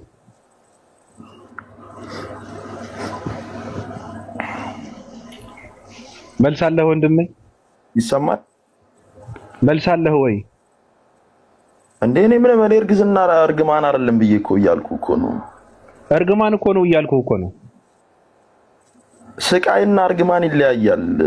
ምን እያልከኝ ነው እኮ? እንደዛ ብሎ የረገማት ቅጠል ስለበላች ነው። ሙሉ ላንብብልህ? ስለበላሽ ሊሆን ይችላል እንግዲህ ከፈጣሪ ጋር። እርግማን እኮ ነው። ኃጢአት ስለሰራች ረገማት። ምን ብሎ ረገማት? በጸነሰች ጊዜ ጭንቋ እንዲበዛ፣ ስትወልድም በጣም በስቃይ እንድትወልድ። ያ እሺ ቀደም አንተ ደግሞ ፈቅዳ ወዳ ምናምን ነገር ምናምን ያልከው የ9 ዓመቱን ትነግረኛለህ? እሱን ምኑ የአይሻን ትነግረኛለህ? ፈቅዳ ወዳ ነው ግንኙነት ያደረገችው ያልከው በ9 ዓመቷ። ተገዳ ነው? በ9 ዓመቷ ፈቅዳ ወዳ ተገዳ ነው ወይ? በ9 ዓመቷ ፈቅዳ ወዳ ነው ወይ? እየጠየቅኩህ እኮ ነው። ተገዳ ነው ወይ? አንድ የ9 ዓመት ልጅ እውነት እየጠየቅኩህ ነው። ተገዳ ነው ወይ? እየጠየቅኩህ ነው እኮ። ተገዳ ነው ወይ? አምላክ አለ ወይ ነው የኔ ጥያቄ። እንደው አምላክ ይሄን ይፈቅዳል? ስለ አምላክ ሆነ የምታወራው መጀመሪያ ስለ ድንግል ማርያም የጠየቅኩህን መልስ። አታወራትም። እዛ ጋር አላስገባህም። እኔ የትም የለመዳችሁት አታድርግ ነው። ለምንድን ነው እግዚአብሔር የ15 ዓመት ህፃን ልጅ ራሱ ሴት ልጅን ሔዋንን ረግሞ በጸነሸች ሰዓት ስቃይዋን አብዝቶ ስትወልድም መከራዋን አይታ እንድትወልድ አድርጎ ራሱ በማጸኗ ገብቶ ራሱ እንድትሰቃይ ያደረጋት ለምንድን ነው? መልሰው እሱ መጀመሪያ ሔዋን ነው እያልከኛለሁ? ማርያም ነው እያልከኛለሁ? ሁለት ሔዋን ማለት ምን ማለት ነው? ሴቶች ማለት እኮ ነው። መልሰው እሱ ለምንድን ነው ያሰቃያት ድንግል ማርያም? እሱን ይኸውልህ ምክንያት ይኖረዋል። እሱን የሚመልሱልህ ሰዎች ይኖራሉ፣ ይመልሱልሃል። ትመልሳለህ አንተ ትመልሳለህ። ጋራ እሱን የሚመልሱልህ እኔ ነው ብዬ አልልህ።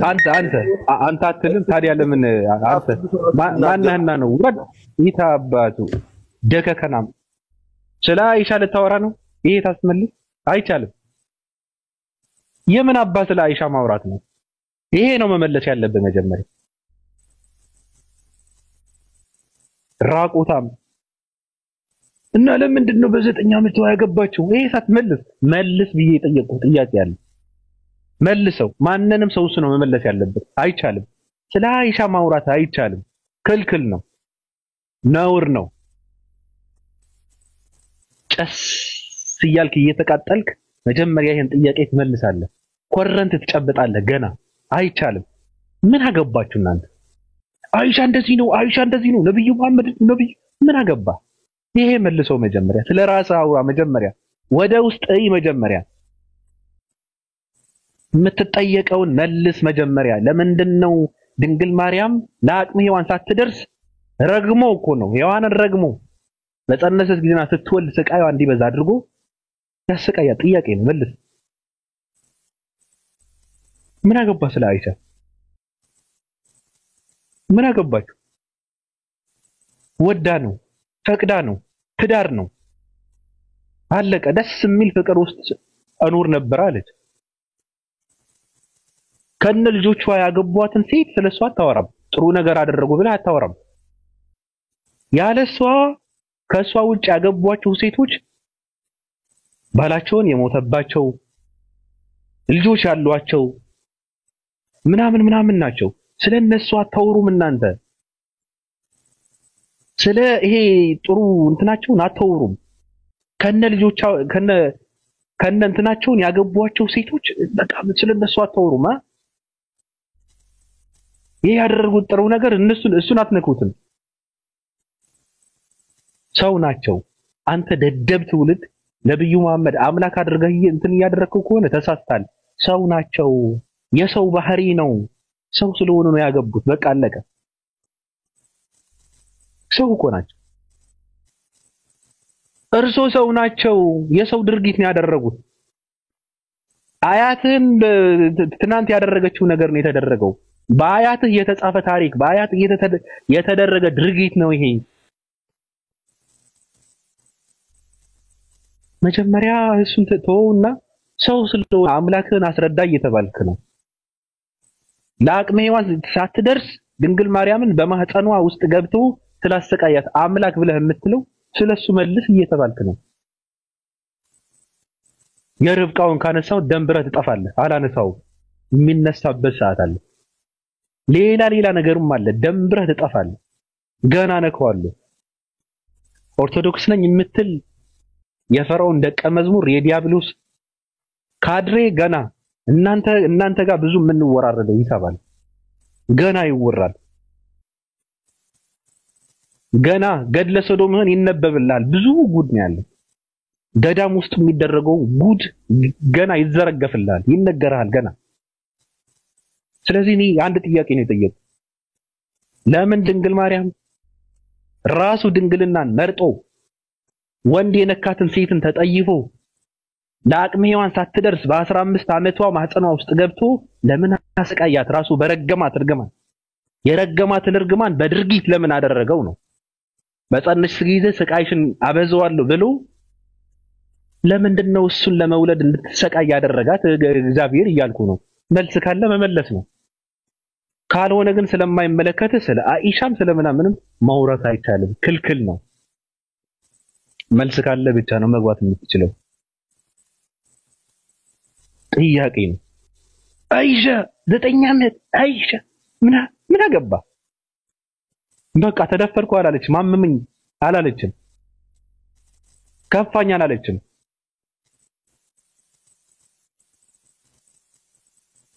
ደስ የሚል ፍቅር አሳልፍ ነበረ። በቃ አለች። አለቀ። ከማን ጋር? ከሰው ጋር። ለምን? ሰው ስለሆኑ አለቀ። ሰው ናቸው። አምላክ አድርገህ እየተረዳቸው ከሆነ ተሳስተሃል። ስለዚህ መልስ። መጀመሪያ የእግዚአብሔርን ነገር ሳናጠራ የእግዚአብሔርን ነገር እንትን ሳንል ሳንፈታ እግዚአብሔር ለምን ድንግልናን መረጣ ሳናወራበት እግዚአብሔር ለምን አቅመ ሔዋን ያልደረሰች ሕፃን ልጅ በ15 ዓመቱ አሰቃያት? እግዚአብሔር ለምንድን ነው ሴቶችን በምድር ቀጥቶ ከምድር በኋላ ያለው ህይወትን የሚቀጣቸው የሚባለውን ጥያቄ ሳትመልስ እሱ ነው መመለስ ያለብህ። አናወራም። ለምን መጣ መልስ ለሴቲቱም አለ በጸነሽ ጊዜ ጭንቀሽን እጅግ አበዛለሁ እጅግ ነው ደግሞ እጅግ አበዛለሁ በጭንቅ ትወልጃለሽ አላት ከዛ ደግሞ በድንግልናዋ እኮ ነው ማህፀኗ ውስጥ ገብቶ ጭንቋ አብዝቶ ራሱ በመከራ በስቃይ እንድትወልድ አደረጋት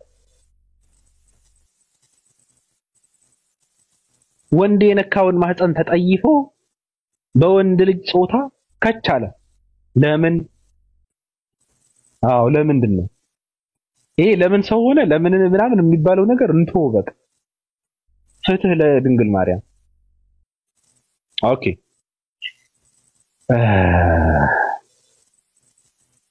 ወልቤን ሰላም ብያለሁ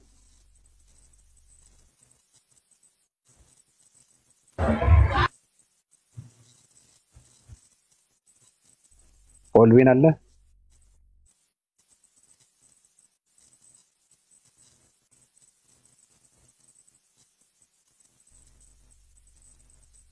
እሺ ዱከም አባቢ እንዴት ነው አጋላ አይደል ልጁ የትኛው ምንም አያውቅም የቱ ያው መልስ ሳይመልስ ሌላ ነገር ውስጥ ገብቶ ስለ ድንግል ማርያም እና ስለ ዘፍጥረት ስትጠይቀው አይሻ ለምንድን ነው በ9 ዓመቷ ያገባችው ይለኛል እየሰማው እኮ ነው እና አንዱን ሳይዝ አንዱን ወደዛው እንዴት ነህ ግን ዱከም ደህና ነኝ ሰላም ነው አሎ ደህና ነኝ ለጥያቄ ይመልሳለህ ምን ትላለህ ስላነሳው ጥያቄ ያው ትክክለኛ ነው አንደኛው ተመልሶ ወደ አንደኛው ሄደ ፌር ነው ብያስባለሁ እሱ ብቻ ሳይሆን ግን እግዚአብሔር ሴት ልጅን ረግሞ ጭንቅሽን አበዛለው ብሎ ራሱን ገብቶ ማሰቃየቱ ለአቅመ ሔዋን ያልደረሰችን እንስ ትክክል ነው ብለህ ትላለህ ችግሩ ላይ ደግሞ እግዚአብሔር በማጣሩ ውስጥ ገባ ብዬ አላምንማ እኔስ ብቻ ምን አለ ስለዚህ ወንድሜ ነህ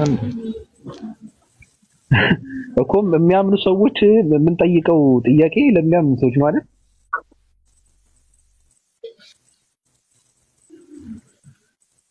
በቅጡ እንኳን መልስ ሳይመልሱ እኮ ነው ሌላ ነገር ውስጥ አይሻ ምናምን ምን አገባው ሰው ስለ አይሻ የሚያነሳ ከሆነ ሰው ራሱ ጋር እንደምታውቀው ነፍስ ጥያቄ ያለ አይደል አብሶ እንደ ኦርቶዶክስ እንደዚህ አይነት ጥያቄ መራቅ ነው ያለበት መሮጥ ነው ያለበት ማንሳት የለበት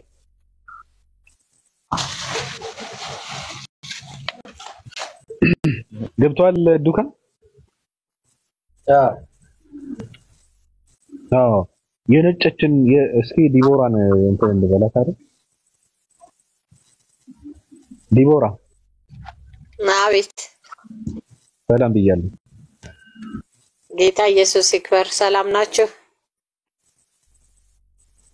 ሰላም ነው ማን ነው የሚያከብረው ይክበር ማለት ጌታ ኢየሱስ ክብሩን ይውሰደው ለሁሉም ነገር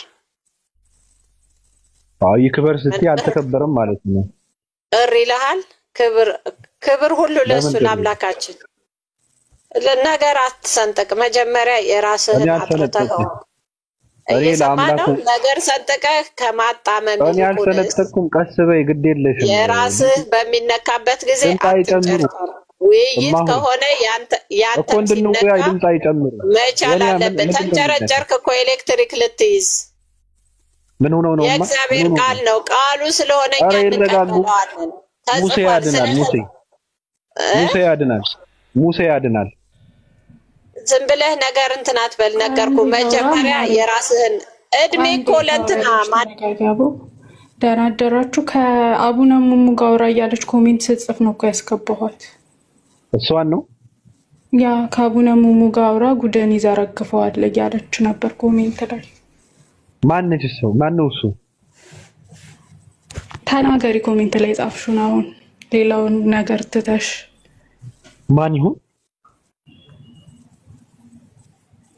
ይሄ ባለ 50 ሙሙ ያ 51 ወረረ ምን አደረኩሽ? ደደቡ ሰውዬ ማህይሙ ሰውዬ እፎይ ምናምን የሚባለው ሰው ነው። ሚዩት ለምን ታረጊኛለሽ? እማማ ይረጋጉ፣ ድምፆትን ይረጋጉ። እማ ሆይ ድምፆትን ይረጋጉ። እኔማ ሆይ አይደለሁም፣ በኢየሱስ ነኝ፣ በጌታ በኢየሱስ ነኝ እኮ። ድምፆትን ትንሽ እንትን ያድርጉት፣ ቀነስ አድርጉት። እንዴ ገዳም ውስጥ አልገባም። እኔ እንደሌላ ለሰይጣን የምበሳጭ መስሎ ከሆነ አልበሳጭም እኮ። ይረጋጉ እያልኩ ነው። ችግር የለውም። እንድናወራ ምንድነው ትንሽ ይረጋጉ። አንተ ሰይጣን ነህ፣ እኔ ግን ለሰይጣን አልበሳጭም፣ ሰይጣንን አበሳጨዋለሁ እንጂ። እኔ ምንድነው ምን ሆኖ ነው ሰይጣንን የሚያበሳጭ ምን ሆኖ ነው ሰይጣንን የሚያበሳጭ? ኧረ አፉትን በእበት መዝጋት ነበረ። ምን ሆኖ ነው እማው? በዚህ ልክ መናደድ የለብዎትም እኮ በሆነ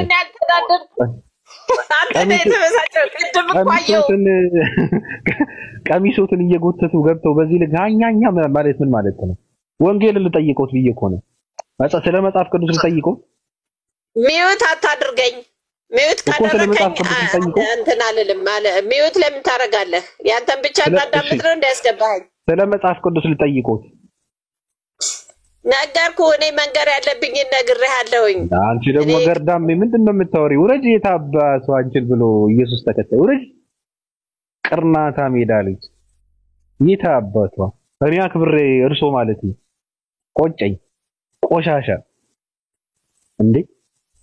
ምን አባቷ ሽንቷ የቀዘቀዘ አረጉት ነሽ። በእናታችሁ ውጪ።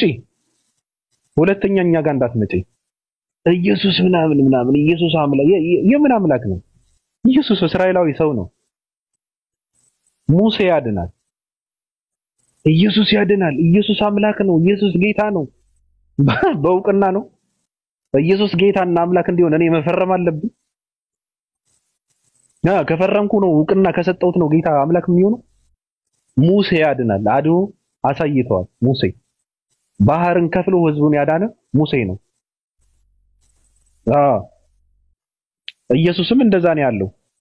ሙሴን ብትቀበሉ እኔን ትቀበሉ ነበር ነው ያለው። ስለዚህ በቅድሚያ ሙሴ መቀበል አለብን ማለት ነው።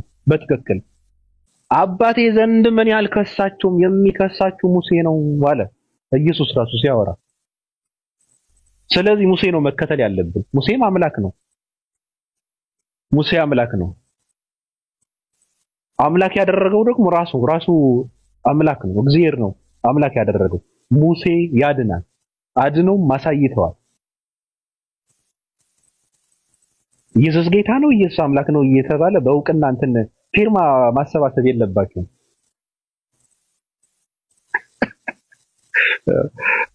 እኔ ጋር መምጣት የለባችሁም።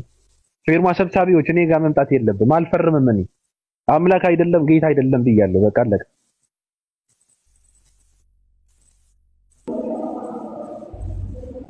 እፎይ የሚባል አንድ ደንቆሮ ሰው፣ አንድ መሀይም ሰው፣ አንድ ሉጢ ሰው፣ አንድ መጽሐፍ ቅዱስን ሚስጥሩን የማያውቅ ሰው፣ አንድ ትውልድን ጥላቻ እያስተማረ ከመጽሐፍ ቅዱስ ርቆ እንዲደድብ ከሚያደርግ ሰው እኔ እንትን አላደርግም። ደደብ ሰው ነው። አንደኛ ነገር ፋራ ሰው ነው። የመጨረሻ ደደብ ነው። የት እንዳደገ አላውቅም። ታዘቡት። በሲቲ ስታር ፊልተር ነው የሚገባው። እኔ በጣም ያስቀኛል። ፊልተር ቀጭሎ እንደ ሴት ልጅ እኮ ነው ቪዲዮ የሚሰራው። በጣም ነው የሳቅኩት መጀመሪያ ታየው። በሴቶች ፊልተር ማለት ነው። እንደዚህ አይነት ደደብ ሰው እንዴ! በጣም ነው የገረመኝ።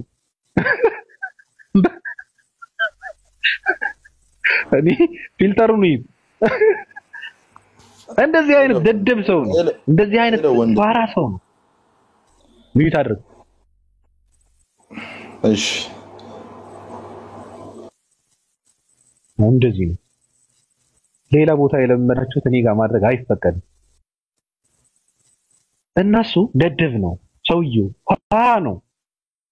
አንዳንድ ሰዎች አደራ ስሙን እንዳታነሱ። ሰባኪያንን የምትሉ በሌላ ሃይማኖት ያላችሁ ሰዎች ይሄ ቅርናታም ሰው ስሙን እንዳታነሱት። ይሄ ደከከናም ሰው ስሙን እንዳታነሱት። ትክክል አይደላችሁም። ደረጃውን ስሙን እያነሳችሁ ከፍ አታድርጉ። ምንም አያውቅም።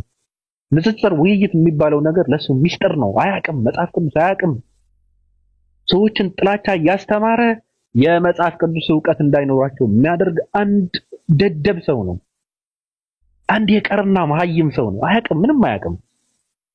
ስለዚህ የእሱን ስም በመጥራት ደረጃውን ከፍ እንዳታደርጉ አደራ። ይሄን የምለው እኔ ሌሎችንም ጭምር እዚህ ጋር ቲክታክ ላይ ያሉ ሰዎች፣ ትልልቅ ሰዎች፣ ዕውቀት ያላቸው ሰዎች፣ ስርዓት ያላቸው ሰዎች፣ ትህትና ያላቸው ሰዎች ቁጭ ብለው ያዳምጣሉ እንጂ እነሱ አፋቸውን አይከፍቱም። እንደነሱ አፋቸውን አያቆሽሹም። እንደነሱ የሰውን ሃይማኖት እያንቋሸሹ የራሳችንን ከፍ እናደርጋለን ብለው አይሉም። እንደነሱ እስልምናን እየተሳደብን ክርስትና ከፍ እናደርጋለን ብለው አያስቡም። እንደነሱ የድንግል ማርያም ስቃይን ረሳው ስለ አይሻ አያወሩም። እንደነሱ ወንድ ልጅ ፐሬድ ያያል የሚለውን በድርሳናትና በገድላትን ያለውን ጉድ ደብቀው ሰዎች ጋር ችግር እየፈለጉ አይውሉም። እንደነሱም ጭምር ክርስቶስ ከንፈሬን ስሞ ፌንት አስነቀለኝ የሚል ነገር አይቀበሉትም። ራስ ይደብራቸዋል፣ ሲወራም ይጠሉታል። እንደነሱ ሴት ከሴት ጋር ተሳስማ ልጅ ተወለደ ሲባል እሰይ የሚሉ ሰዎች አይደሉም። ዕውቀት ያላቸው ሰዎች አሉ። ደብሯቸው ከኋላ ዝም ያሉ ሰዎች አሉ። እንደነሱ ድንግል ማርያምን ጡቷን ለክርስቶስ ሳምራ ይጠቡት ያልቡት ነበረ ብለው አያምኑም። ስለዚህ እየተወራ ምንም የማይሰማቸው የማይመስላቸው ሰዎች ናቸው። እነንትና ጋር እንደዚህ ነው የእነንትና ሃይማኖት፣ ይሄ እንዳይነበብ ነው ራሱ እኮ አንዳንዴ። ስለዚህ ነው ማውራት ያለብን መጀመሪያ። ጭሽ እናንተ ብለው አማን ጭስ እያልክ እየተቃጠልክ ግን ትሰማዋለህ። የሚነግርህ አካል እያፈራን ነው። ከራስህ ከውስጥ ከእምብርትህ ወጥቶ ይሄ እንደዚህ አይነት የቆሸሸ ነገርን የሚጠየፍ ትውልድ ነው እያፈራን ያለን። አንተም እየጨስክ ታዳምጠዋለህ፣ ገና ኮረንት ትጨብጣለህ። አዎ